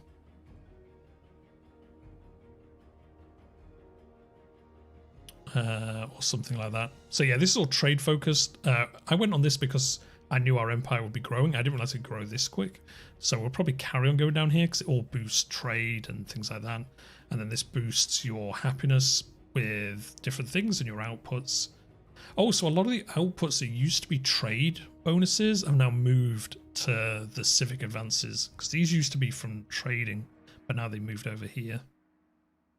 Yeah, unintegrated culture happiness, 3%, that'd be a good one for us to go for, because we have a lot of cultures. So the trade, the technology kind of depends where you are and what you want to do, to be honest. There's probably no wrong option.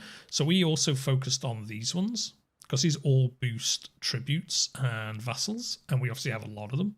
So this is just really helping us make more. You know, this makes them happier. This gives us a boost to income. This gives us another boost to income. And then this makes them like us even more again. So again, we kind of focused on that. What's aggressive expansion? How do you counteract it?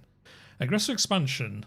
Oh, actually, you don't. Yeah, you play CK3. You don't play EU4. So you've never really encountered it that much. Yeah, aggressive expansion is where you take land.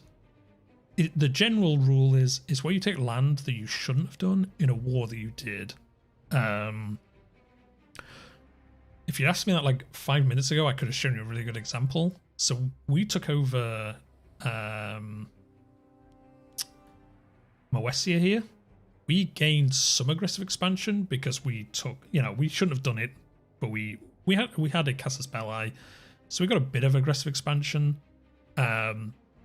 which gives you these modifiers. So it affects how happy our subject states are, and stability and things like that. So like allies of the enemies that I shouldn't have. Yeah, so for us, we could have taken Trebelia here. They were allied to Moesia. We took out Moesia. We could, because we had so much war score, have annexed Trebelia at the same time, but that would have given us crazy high aggressive expansion. So generally the rule is take the land you had a Casus Belli for, and you don't really get aggressive expansion. At worst, take more land from the same country you declared war on, and you'll get a little bit of a little bit more aggressive expansion like we did. If you take land from, say, an ally, you get way more aggressive expansion because you didn't have a valid reason to take land off them, but you did it anyway. So basically aggressive expansion is a game mechanic to stop you just ruffle stomping across the map really quickly. Because if this didn't exist, you could basically just constantly be at war and just take insane amounts of land in every peace deal. So it's basically there to slow people down. That's why you messed up your last run. Yeah, I do it all the time in EU4. Like if you guys watch any of my EU4 live streams, I always, well, I'm better at it these days, but I used to always take so like the offensive war modifier. Yeah, that's a good way of thinking about it. Yeah, it's kind of like the offensive war modifier. Yeah, so if you're constantly at war in CK3, then yeah, your vassals dislike you more and more and more because you shouldn't be constantly at war. So yeah, that's a good way to think about it. If you play a lot of CK or like the raised levies, yeah, that's a good way to think about it. But it affects more stuff the higher it is. So it really can start affecting you if you have it really high, because it starts affecting loyalty, stability change. It can make your stability go really low, and then yeah, loyalty of subject states. If that gets too low, they'll just rebel against you. I'm really bad at, like I say, in EU4, I used to be really bad for getting it high. And in EU4, it's really difficult to lower it, and it really messes you up if you get it really high. It's a meme. If Soup Cheese was here, he would have typed out, aggressive expansion is only a number, because it is a meme with Paradox Games that you can just ignore it.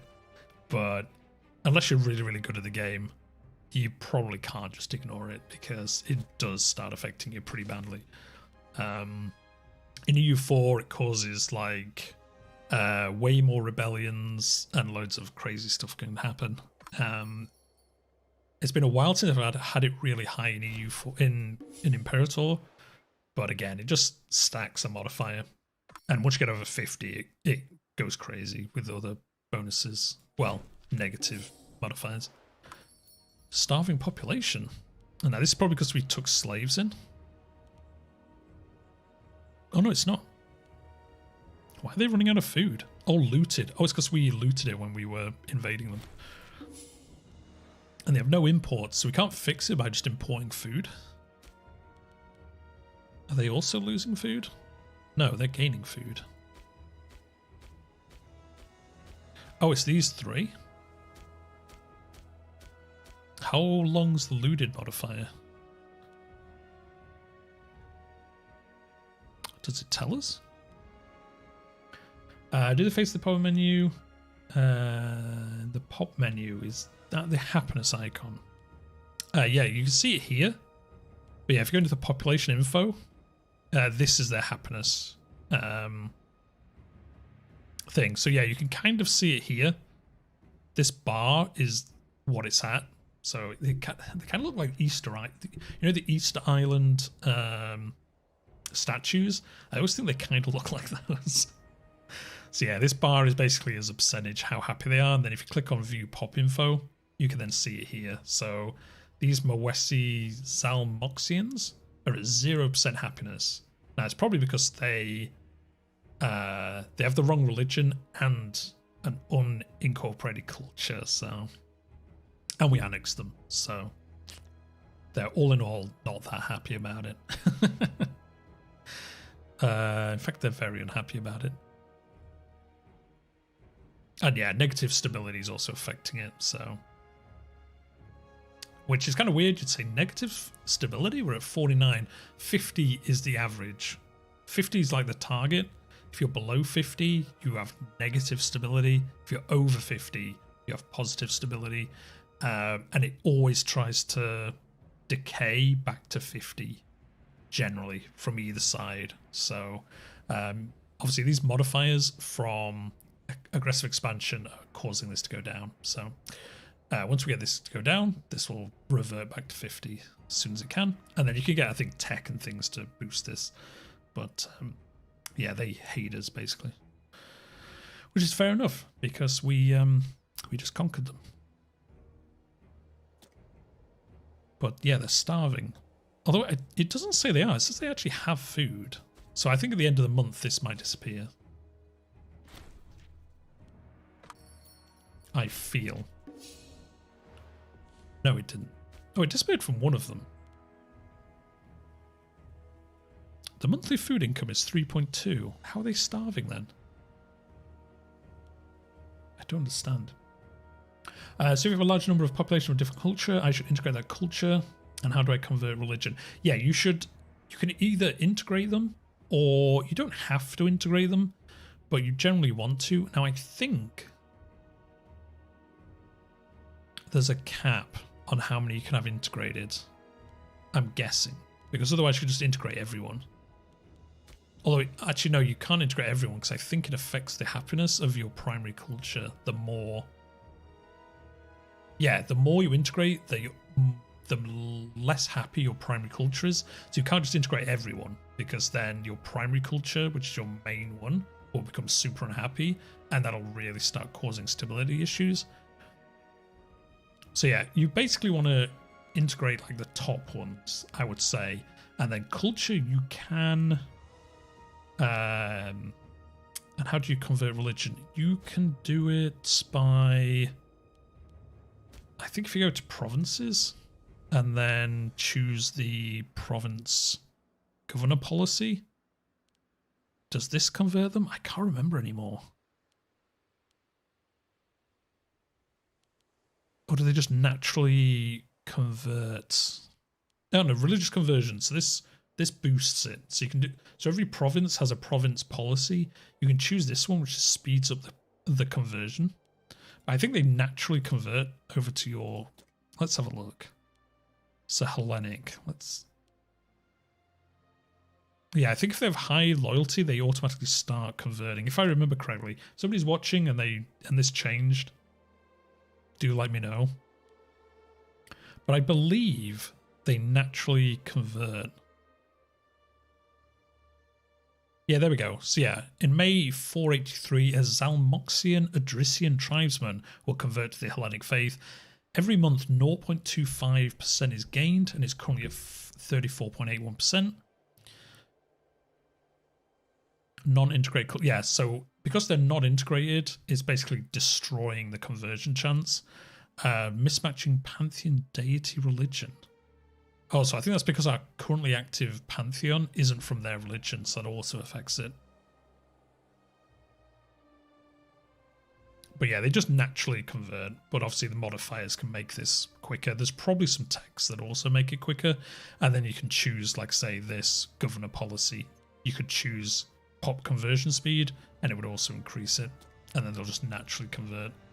You can also just get rid of them. So, you know, we could move population out of here. We could move them around. So, you know, we could get... what is this? Hellenic? So we can move Hellenic people from another region to here to increase how, you know, stable culture-wise, religion-wise it was. And then move the bad ones to another region or something like that if we wanted to. So yeah, there's a lot. Like I say, it's kind of, after all the DLC and patches they've done, it's kind of still kind of easy to pick up, but there's a lot of like complexity that's kind of not hidden, but that you could easily miss if you weren't used to the game. If you really want to see lots of stuff, Colby, if you go on the Paradox YouTube channel, they've actually got a really good series at the moment of like the changes to each section of the game and what's changed and how you can interact with it. So I definitely recommend giving that a watch. Oh, it's time for the Olympics again. So do we want to send Heromenes, who is currently the admiral of the fleet, or just this random dude? We're going to send the Heromenes. Oh, it's in the Hellenic League. Nice. Makes sense, I suppose. And then we don't have a commander yet because he's off in the Olympics. So, yeah, I guess we'll replace him for now.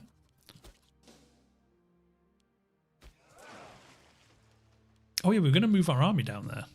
Yeah, come back. Come back. We're going to move this second army down there. So, yeah, conversion gradually happens. And then, you know, you can mess around. So, like, these cultures, you know, we could make them... We could get rid of these, or we could force them to do some of these. So, like, found a colony. I think this moves them to a certain place. Yeah, so Aki gains colony. Basically, where I think the capital of their culture gets a bonus and attracts people from that thing to that colony. So it kind of draws them out of the rest of your empire. But also makes them less... like you less. But yeah, you can also make... This is one bit I do need to look into. Is you can basically change these. So say like Hebrew. We could make them into a slave. They become less happy.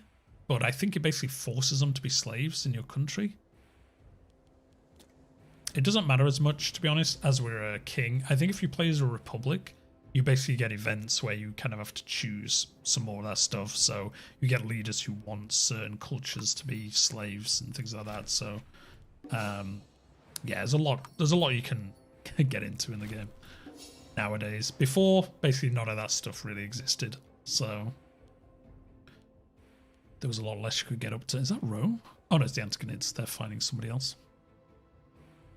So yeah, we're going to move this legion down into here, just in case the Seleucids or Egypt attack us. We've got an army down there ready to go. I think they can just board.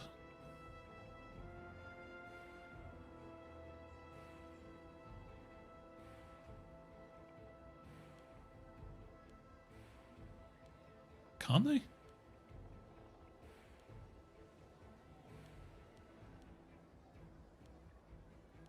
Maybe they can't. It's been so long since I had 2 ships.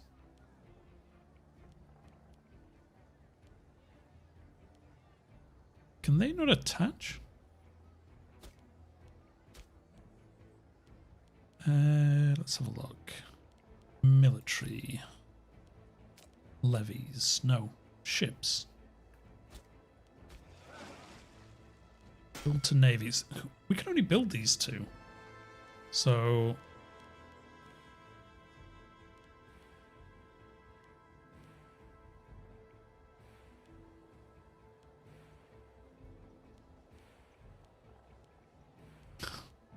Attachments are not... Oh, yeah, there we go. So I think you do attachment allowed. This unit allows others to attach to it. Oh, no, that's if in case they would come into attackers.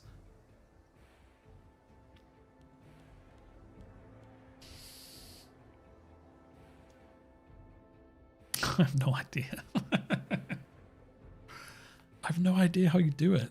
I thought there used to be a button that like attach them to the ships and then you just move the ships and they automatically went on it. Joe, I have no idea.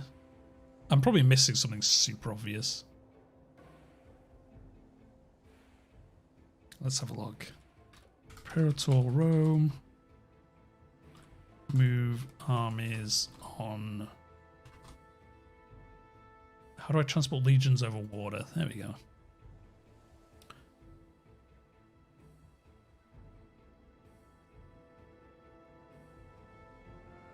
Oh, there you go. It's super. Okay, you just move them out into the region. And then you just move the... There we go. You just do it this way. I must have been thinking of CK3 or EU4. I think CK3 used to do it the way I was thinking.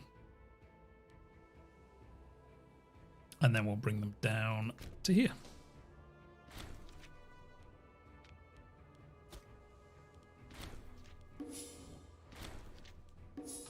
Nice. So yeah, we'll get time going. We kind of want this aggressive expansion to go down a little bit, but we're still getting that claim on Getia. So once that claim finishes, we're going to attack them because they keep raiding us. So we kind of want to get rid of them. We got so much money. We probably should build something.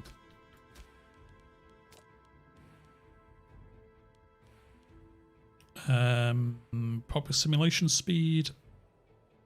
Conversion speed. Yeah, so this increases the conversion speed. So in theory, you could get everyone here converted and then move them out and move in some other non-converted people and they slowly convert in the capital as well. So there's a lot of different ways you can do things. Noble desired ratio. We could do that. We could get more nobles. Yeah, because we don't have that many. And they increase the value of trade and research. So I might do that. Yeah, let's do it. And citizens. We'll do those two. How much money have we got? Got plenty of money.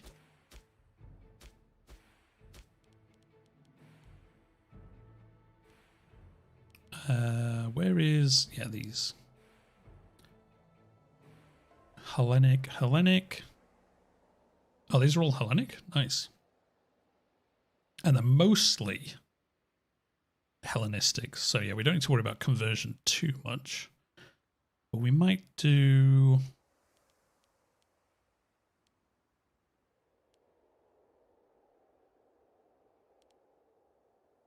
Let's do these again. We do these two. In our more outer city... So what I'm going to do is I'm going to focus this on like citizens and nobles. I think this land over here, we're going to focus basically on slaves and just trying to make money out of these regions.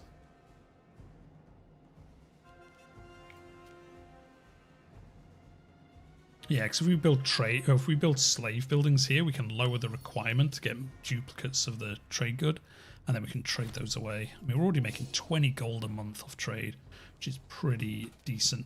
And then, actually, you said something else earlier. How do you build armies? So that changed as well. You used to just build armies, like in CK3, I suppose, but now you have these levies, which basically are... Only integrated cultures can have levies. So that's another reason why you would integrate a culture rather than not. And then basically, once they're integrated, you can raise armies from those regions. And their composition are based upon the culture that region is. So that's why they're different. That's why these two are different, even though they're the same size roughly. yeah, this one here is Greek, and it's 1 infantry, 2 heavy infantry, and 1 archer. This one from Syria is 2 light infantry, 1 light cavalry, and 1 heavy.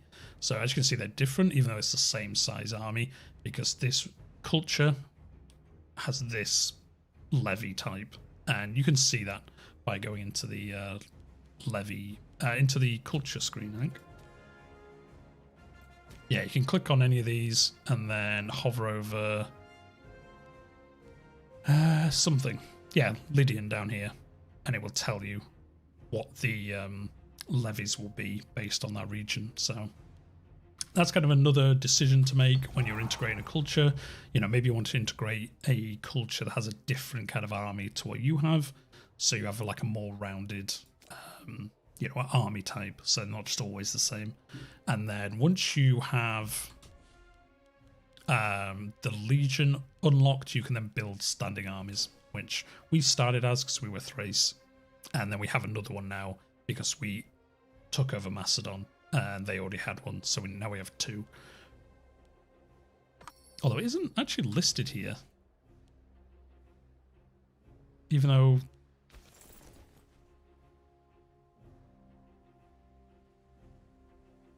Joe, it's not listed here. Are they? But yeah, they are a legion, but they don't actually count towards our legion list. I wonder, because we basically took them over through that event. I wonder if that's why they don't. And they can have 1 levy per region that you have. So there's no promote culture basically. Correct me if I'm wrong. You basically just integrate culture based on the number of pomps, and if it's small, they will naturally assimilate. So yeah, if they're smaller, then you can basically ignore them. It affects them. They'll be less productive. They'll be less happy.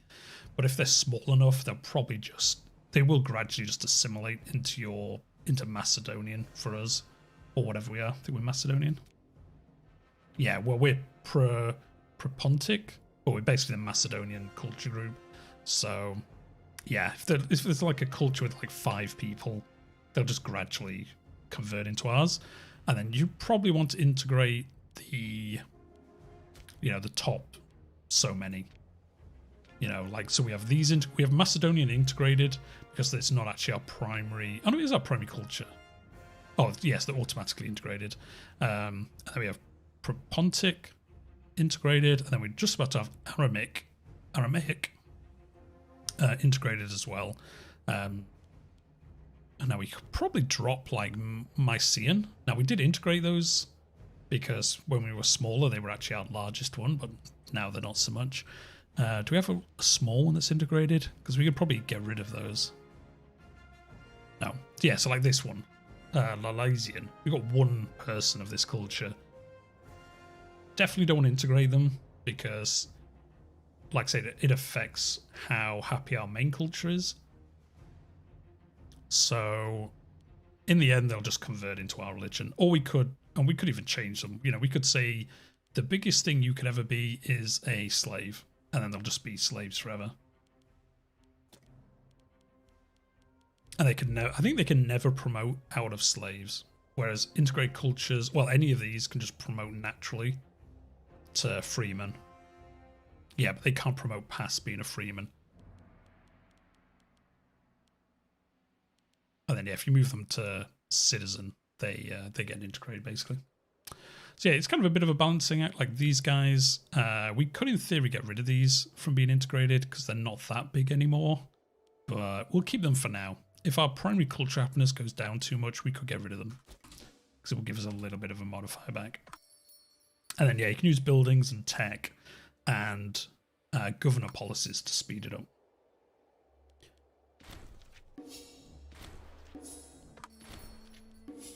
Basically. I might do a guide. See, I would do like a guide of some kind on this, but there's so many already that probably know the game slightly better than me.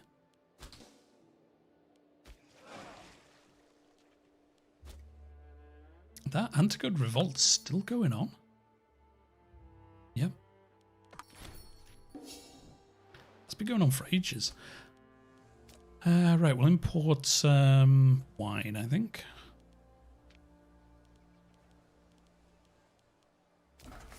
There we go. Legion maintenance cost reduction. So since you said strategic goods are not used to build armies, what goods are good to sell and what aren't? Currently I have people wanting to buy cloth, wine and iron. Just all of them. Yeah, I totally forgot about the fact they don't affect armies anymore. I totally blanked on that the other day when I was talking about it as well.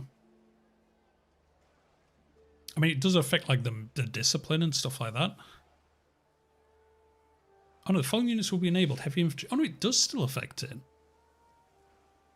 It does still affect it. Yeah. The following units will be enabled. True, I suppose because we have legions, we can choose how they're built. So yeah, if we wanted to add more heavy infantry, we'd have to have iron to be able to do that. And I get maybe it does affect levies. Maybe you can't levy higher units if you don't have the materials to do it. I guess that would make sense. I don't want to test it by getting rid of all the iron we have, but maybe it prevents you from raising these levies if you don't have them. Yeah. I would have to look into that. It totally escaped me how that would have changed, but yeah, I guess maybe if you don't have iron and horses, we wouldn't be able to raise these. We'd only be able to raise the light infantry from these, or it would change to maybe like 4 light infantry. And then because we have these, it lets us. But if we didn't have them, it just wouldn't do it. I'm not sure how it affects it. So yeah, basically keep iron unless... Well, you can trade iron, but just don't trade it to anyone close to you that you might go to war with, unless they already have iron. You know, you could look. I think it tells you what they have. And then, yeah, to sell, to be honest, dude, I just trade them all. If you're starting in the game, just trade everything that it says, generally. Just take the money. You can get way more into it later. And kind of if you're desperate for something, you can then mess around with it. So, like, for example, if we wanted to trade something from here, let me think. Maybe we're exporting something from here. Yeah, so we're exporting wine twice, but I don't think we're actually paying to import wine once. Yeah, we are. So in theory, we should cancel this. And then we're actually exporting wine somewhere. So let's have a look. Trade. Exports.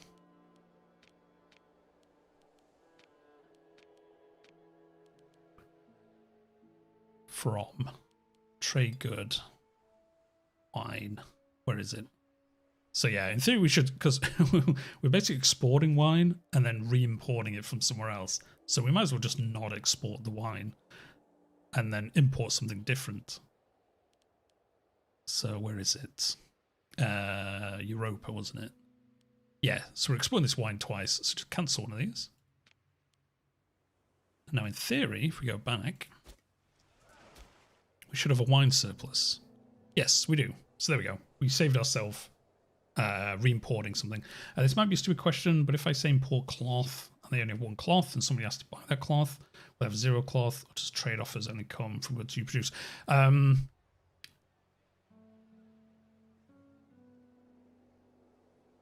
don't think it will ask... I don't think it lets you trade out if you only have 1 of something. I might be wrong. But I think it doesn't. I don't think you can say import 10 of something and then export 9 of them. I think you can only export things that you naturally overproduce yourself. So yeah, we couldn't import like 7 wine and then export 6 of them. We just have a crazy surplus of wine. Which isn't the worst.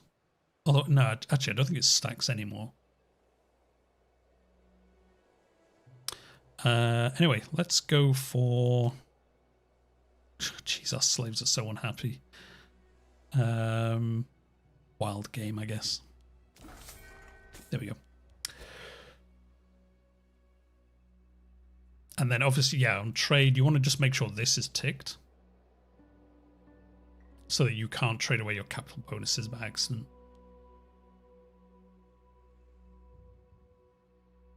Trade away all my wine or something. So no, dude, that's fine. Like I say, to be honest, you're helping me remember how some things work, and then also actually look to see what things have changed, because a lot of this stuff has changed from the last time I played. So the patch before 2.0 did change a lot of the trade, and I didn't actually play on that patch, so there is some stuff that's changed that I just don't remember how it works.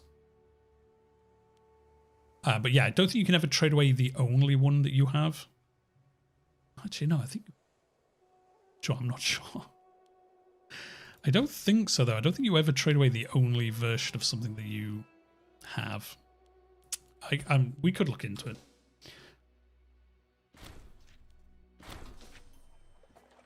Oh, liberation. The Council of Malus is taking on themselves to free a sizable quantity of privately owned slaves. We could intervene. No, we'll do for freedom. There we go. We got the Casus Belli on Getia. So we can now go to war with them. Oh, they're actually at war with somebody else by the looks of it. Yeah, they are. Nice. What was the other question you asked? If you import cloth, you only have one cloth, so we have to buy that cloth. They have no cloth. Does trade only come from... Oh, yeah, that answered that, yeah. Yeah, so, yeah, if you had 0 cloth, you imported 1, you'll never get a trade offer for that 1 because you imported it. So you can't then, yeah, re-export it to another thing.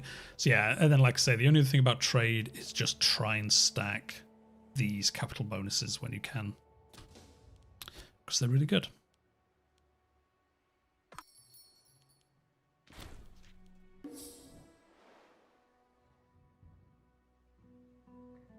But yeah, some of the mechanics are different as well, because we're a monarchy. We don't have like elections and parties and things like that. You were asking earlier, like, what's the game like when you're not at war?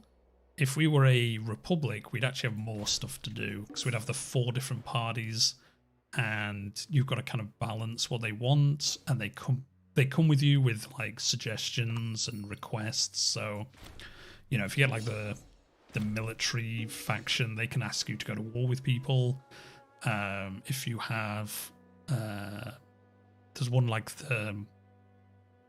one that's basically like kind of mixing with cultures. There's some I think that come to you and would come and be like, hey, we don't like Bosphorans, you should make them all slaves. And then you've got to kind of make the decision, do you want to make that party happy by turning all the Bosphorans into slaves, or do you want to like have them dislike you but keep the Bosphorans on your side? So you do get some kind of more mechanics if you play as a republic.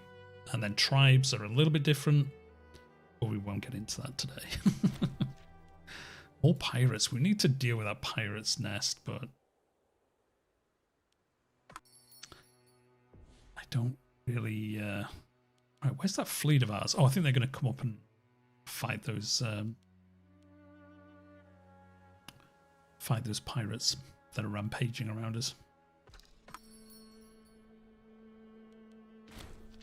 Right, our aggressive expansion is down to 7. So I think we can go to war with Getia now. So let's go on the border. Oh, speak of the devils. As soon as we said it, they went and raided us. So definitely time to take you guys out. They are in an alliance with these guys.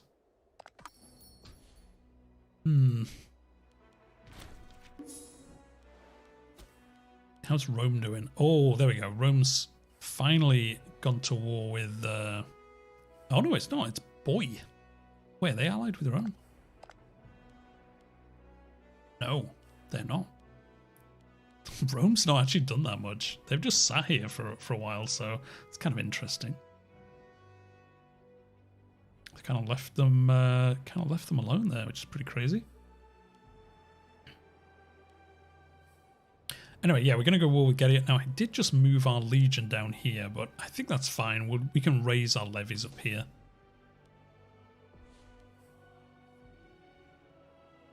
So yeah, we'll do that. Now, yeah, the other thing about levies are actually raised from your population, which is a change in 2.0. So you don't want to like raise all your levies and just throw them into battles that they might lose.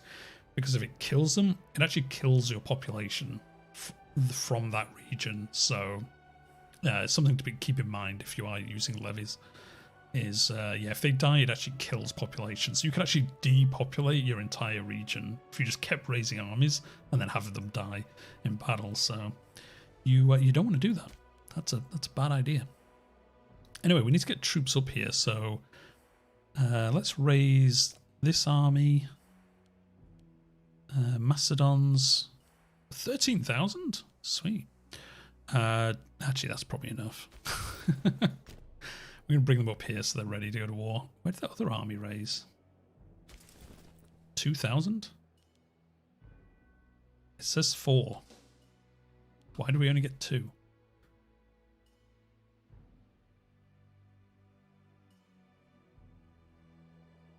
Why is there only 500?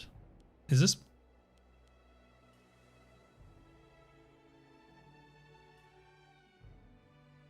That's all its men. 2,000. Oh no, that's right. Yeah, no, I thought I guess a levy's 500 men. I thought it was 1,000. Okay, that makes more sense.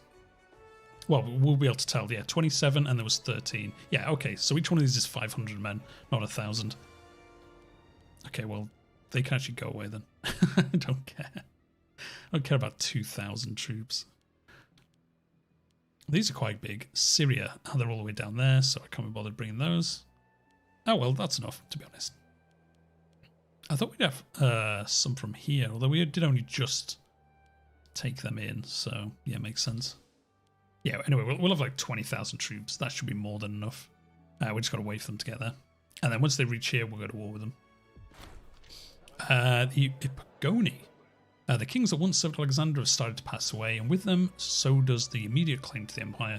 The men who have become known as successors are now themselves being succeeded by their progeny, the Epigoni. While powerful leaders in their own right, the strong claims of the realms of their fathers, the Epigoni, are regional dynasts and cannot restore an empire that has been tainted by a generation of infighting. The world shall know us by our own deeds. So yeah, this is from our ruler died, basically. That's why it's that's why this is happening. And then when the initial rulers die, the special casus belli that you get is no longer valid. So I think I'll hop off. Got school tomorrow. Are you streaming tomorrow? Yes, I am. Yeah. Usual time, 7:45 Pacific. Yeah, I'll be here tomorrow. We'll be playing some more Imperator Rome. I think we're going to play this all this week, and then next week we'll probably play something else. But we'll see. So yeah, I think we were the last of the successors to die. So that's why we get in this event. Yeah, we died. The gods are weeping over us, over our death. It looks like we are God. So there we go, we died finally. Our new ruler, 8886. What a legend. That's pretty nice scores they've got. And then we lost some stability. Wow, stability 16? Okay. It lowers it by quite a lot. Oh yeah, it lowers it by 20. And then, oh, we've got a succession crisis, that's why. And the recent instability caused by the death of the Basilius has created a power vacuum with a certain scheming pretenders are all too eager to fill, emboldened by avarice. They've raised hordes of malcontents and plot against the throne itself. So there we go. I think we've got a rebellion that's going to happen. I don't see them. Good night. See, well, yeah, thanks, Colby, for stopping by. I hope I helped with the answers to stuff. But yeah, like I say, if you're watching the Paradox YouTube channel, they have a really good series of kind of guides that are like 6-minute videos. But yeah, have a good evening, and yeah, I'll catch you tomorrow. Lacking a governor. Why can't we click the button that does it? Oh, it's this button. That's fine. Clicking the wrong one. That'll do it. It said he raised troops, but I don't actually see them, so I guess maybe he actually didn't. He has not a lot of loyalty to us, but it's not too bad. I think it's actually going up at the moment. This is really low. So it increased by 0.26? Oh well. Doesn't matter. We'll win this war and it'll be fine. No risk of civil war. Yeah, if they get low enough, we... ooh. The Levantine city-state of Babylos. My Basilius, we are outraged to discover the Levantine city of Babylos cancel. Oh, it's just military access, no one cares. And then these guys have gone to civil war. Oh, they're literally right next to us. We have two bits of land though, so it's gonna be a short war. I can't believe these guys are still at war. Is it bugged out? Nope, they're still fighting. I think the problem is I don't think they'll have a fleet. So I don't think... Oh no, there they are. They've got one soldier there. God, they're going to be there forever doing that war. I imagine it might wipe peace out in the end, but not anytime soon. So yeah, that is really low. I guess maybe we'll get some events that increase it, but yeah, it's less than ideal. Right, where is our king? Is this us? No, that's not us.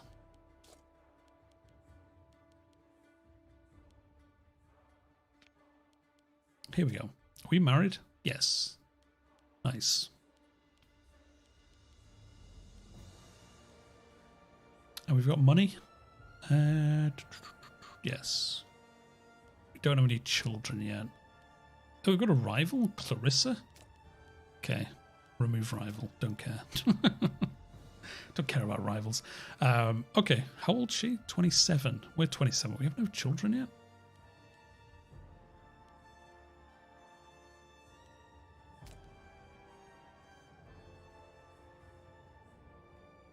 Interesting. Okay. I mean, does she like us? She's not. Actually, she's not even that loyal. She's only 53% loyal. Oh, because she's stubborn and ambitious.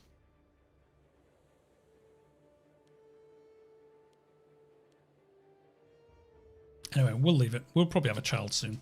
Hopefully, anyway, because if we don't, yeah, then we might start with some trouble.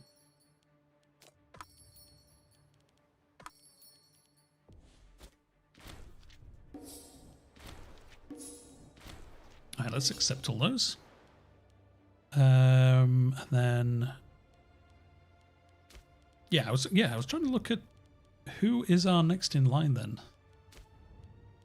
That's us. I thought it showed you here who was next in line for the throne.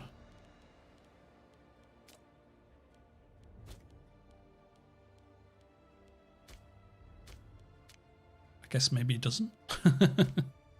Maybe I dreamed that. Is it government? Okay, this is us. This is our wife. Oh no, there we go. Yeah, succession. He's the governor of certain. Oh, I think that's our brother. Yeah, that's the brother that was trying to take the throne earlier. So yeah, once we have a child, they'll appear here, and then these are the succession and pretenders to the throne that currently exist. Yeah, what we should actually look at, and I didn't for a while, is we finished this. We should be doing this personality cult. Cannot be completed before. Oh no, yeah, we need to do this one first. We need to have 1,000 gold. I guess we'll just save up a bunch of money. Basically, we give it to all the Hellenistic states in Greece. So yeah, we'll just save up 1,000 gold then and finish this.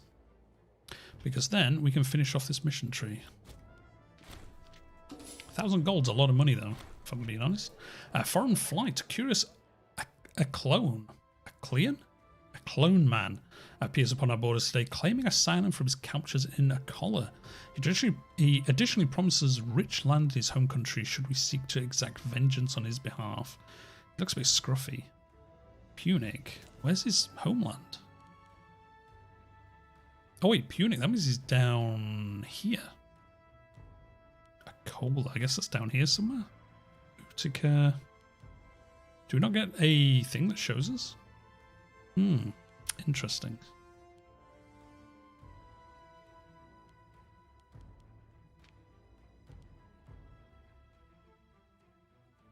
Oh, with a H.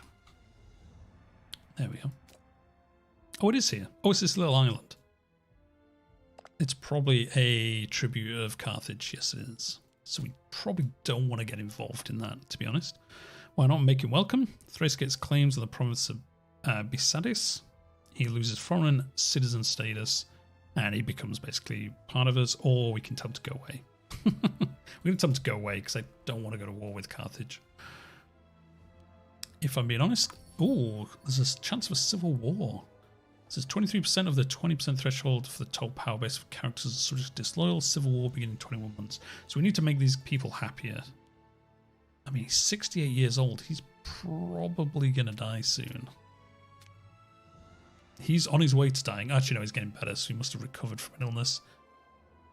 Oh, he's the guy that just turned up. We told him to go away. Why is he in our realm? I thought we told him to go away.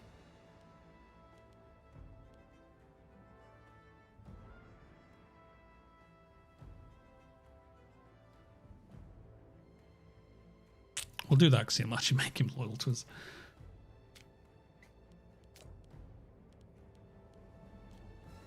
Bring to trial. How high is his corruption? Not very. Power base, selfish. Yes, he has a lot of power. We could revoke something, but it would make him less loyal in the short term. And oligarchs will dislike us. Those damn oligarchs. How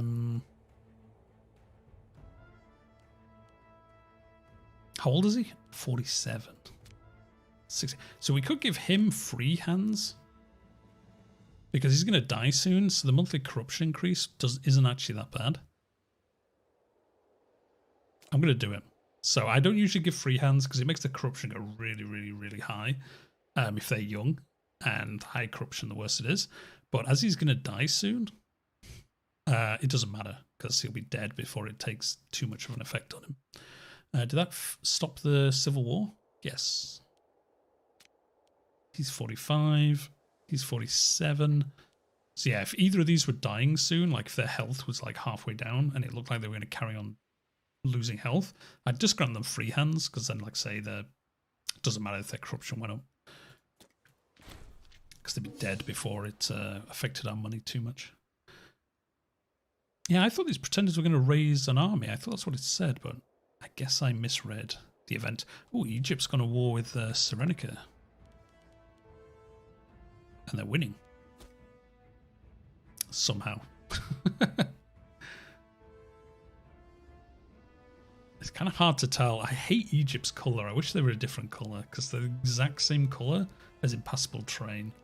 So, I don't know why they're not yellow. Or just any other colour. Oh, actually, we can probably start integrating these guys. Can we?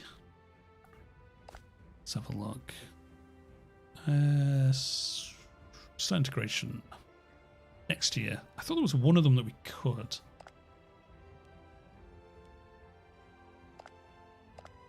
Oh, maybe Adrisia. Oh no, they're the wrong kind of vassal. They're a tribal vassal, so you can't integrate them.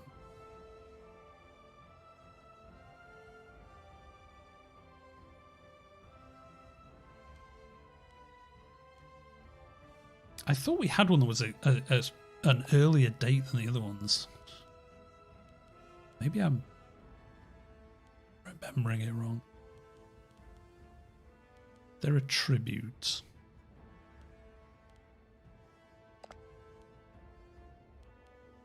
Where's there a satrapy? Yeah, so satrapies we can integrate. Yeah. So like Sardis, Phrygia, I think we can integrate all of those. Yes. But these are a tribute, so we can't integrate them. I'm just going to cancel these, I think. I don't think they're going to... Yeah, they're giving us 0.6 gold a month. I'm actually going to cancel them as a tribute. To get us... to get us political influence back. Because we were over the cap. I should have cancelled that ages ago, to be honest. And again, these are... No, okay, no, yeah. They're satrapies. We can integrate them in the future. Adrisia is a tribal vassal, so we can't integrate them in the future. So we might, what we might do, we might cancel their tributary status and then just go to war with them after the thingy ends, the truce, after the truce ends, because we can never integrate them. So I think we'll just do that at some point. Not now anyway. We're going to go to war with Getia. Okay, they're taking a trip. Can we split this army in half? Yes, there we go.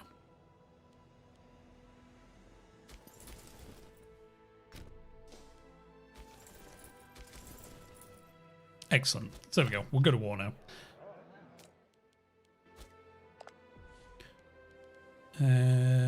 Offer alliance. We could ally with them? Declare war? Can I declare war? You are too... Oh, I need to get 20 stability. I totally forgot about that, if I'm being honest.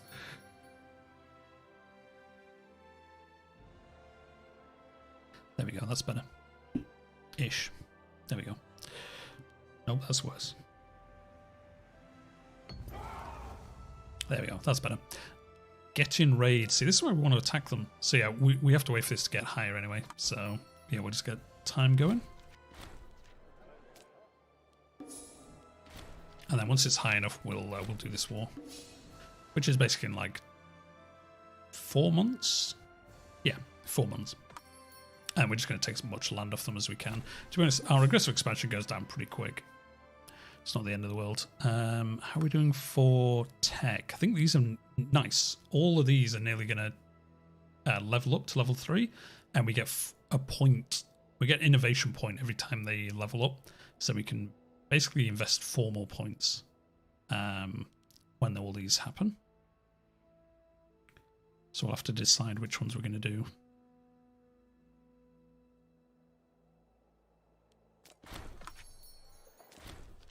Oh, nice. We just got an event that gave us the 3 stability. So never mind. We'll probably, because we have got so many tributes, I think we might just invest some more into here and the trade ones. Because we're just making... I don't know, actually. It's tough. There's so many good ones. But I think we'll invest in the ones we've already started on. They are quite good. We've got so many tributes and satrapies and things like that, that these are a good one to go down. And to be honest, they also help in war, so...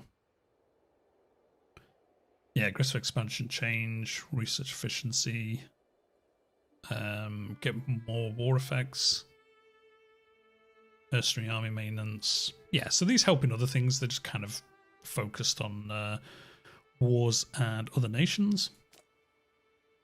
But I think we'll probably go down this tree with the points that we get, because we've got so much trade now that we can just boost even further. I mean, trade, we are making 36 gold a month off trade. So if we take some of these to boost it even further, national commerce income 5%, monthly wages reduction for characters, so we're making more money, export value 10%. You know, we can be making crazy amounts of money by going down here, which can basically be used. We can just buy mercenaries and stuff like that for larger wars, or if, say, you know, Egypt attacked us or the Seleucids, we could do that. Anyway, what time is it? It is, do you know what? It is 25 to 11 for me. So we won't do this war today. We'll save that for tomorrow.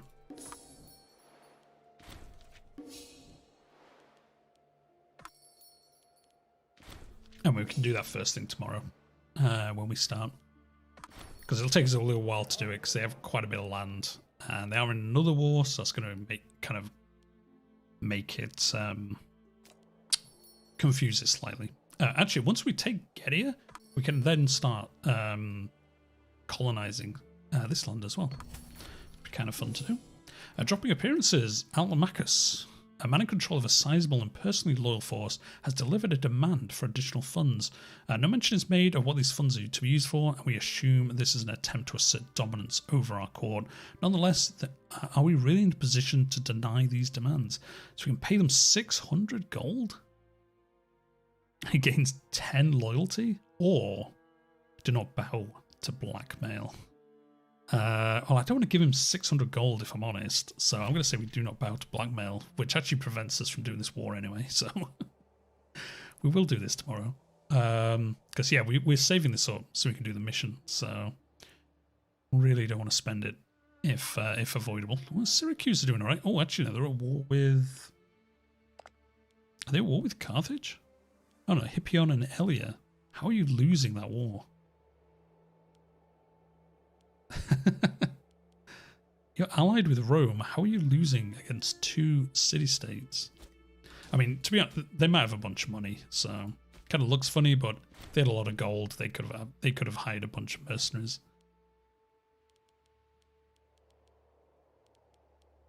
Although I still don't understand how they're winning it. Oh no, Syracuse is actually winning it. Oh, they must just turn that around because it was definitely the other way before.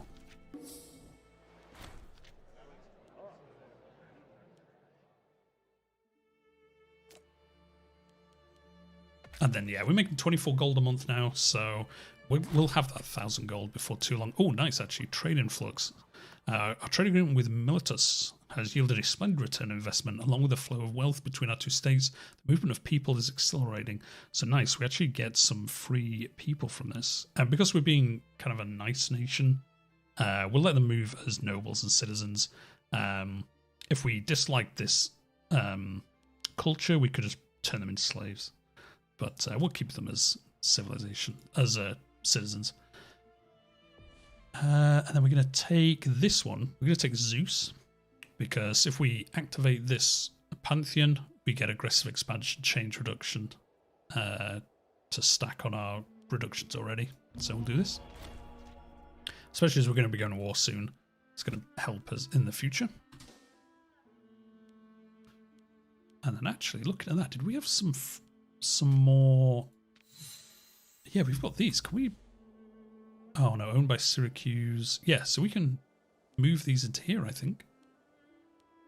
Fort defense, freeman, governor wage.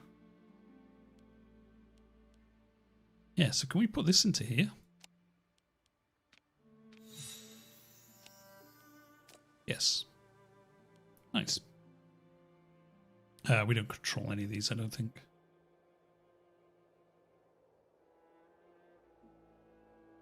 No, Syracuse, Hellenic, and the Hellenic League.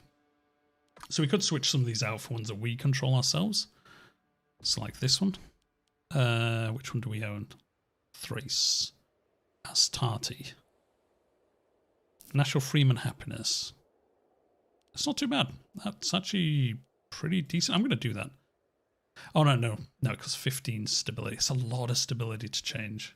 I suppose it makes sense. You're changing the deity of your religion, so yeah, makes sense. Once we have an excess of stability, though, we will change this, because then we can change the temple. The temple will become the one that we control, and then we can move some holy relics into it, which will be a little bit better. Anyway, that is going to be it for today, guys. We've done pretty good. Oh, look at that. Rome is in war now with Messapia. Oh, these guys, they're actually starting to unify the heel of Italy. So yeah, anything else going on, really? Oh, Carthage won that war down here, so they've taken a bunch of land. Looks like they're at war with Turdetania to take the rest of North Africa from them. Egypt not really doing much. Moria has integrated some more of these nations. And yeah, apart from that, I mean, I think we're doing the best out of everyone so far through those crazy events we got. I can't believe we took this. And Macedon, just from an event. So yeah, interesting. And then obviously the Hellenic League here is one of our vassals. And all these guys. I think it's a nicer view that kind of shows us. Yeah, so all this green and this light blue are tributes. And the green's our land. And obviously the yellow's people who trade with us. So we're trading with like half the nation. Well, half the world already. So pretty good going. So yeah, tomorrow we're going to do this war with Getia pretty much as soon as the stream starts. And then we'll probably, I think, try take some more of this land over here. Try take some more of the Black Sea coastline. Go up against the Bosphorus Kingdom and things like that. And then once we've done that, we'll probably have Rome or the Seleucids start to cause us issues, because Rome have missions to attack this land, so we'll probably have to take on those, or at least defend against them. We could try and make them like us, and then ally with them to try and prevent... Oh, they'll already ally with us. Could be tempted to do that, just to prevent them attacking us. We'd probably get pulled in some dodgy wars that we don't want to do. We'll look at that tomorrow. But anyway, that is it for today. Hope you enjoyed it, guys. And the advice, I try my best with my knowledge of the game. Colby, Ethan, everyone else who's here today, really appreciate it. If you don't already, if you subscribe to the channel, I stream every Monday, Tuesday, and Friday. I also do videos on different strategy games, and then also do time lapses in CK3 and a couple of other games. So if you enjoy those, I release 2 of those a week on the channel as well. Yeah, if you've enjoyed it, hit that like button. It lets other people find the channel easier. So that's always good. That YouTube algorithm needs to be made happy for other people to find us. So yeah, do that if you've enjoyed it. But anyway, that is it for today. Hope you have a good evening, and I'll catch you all tomorrow at the same time.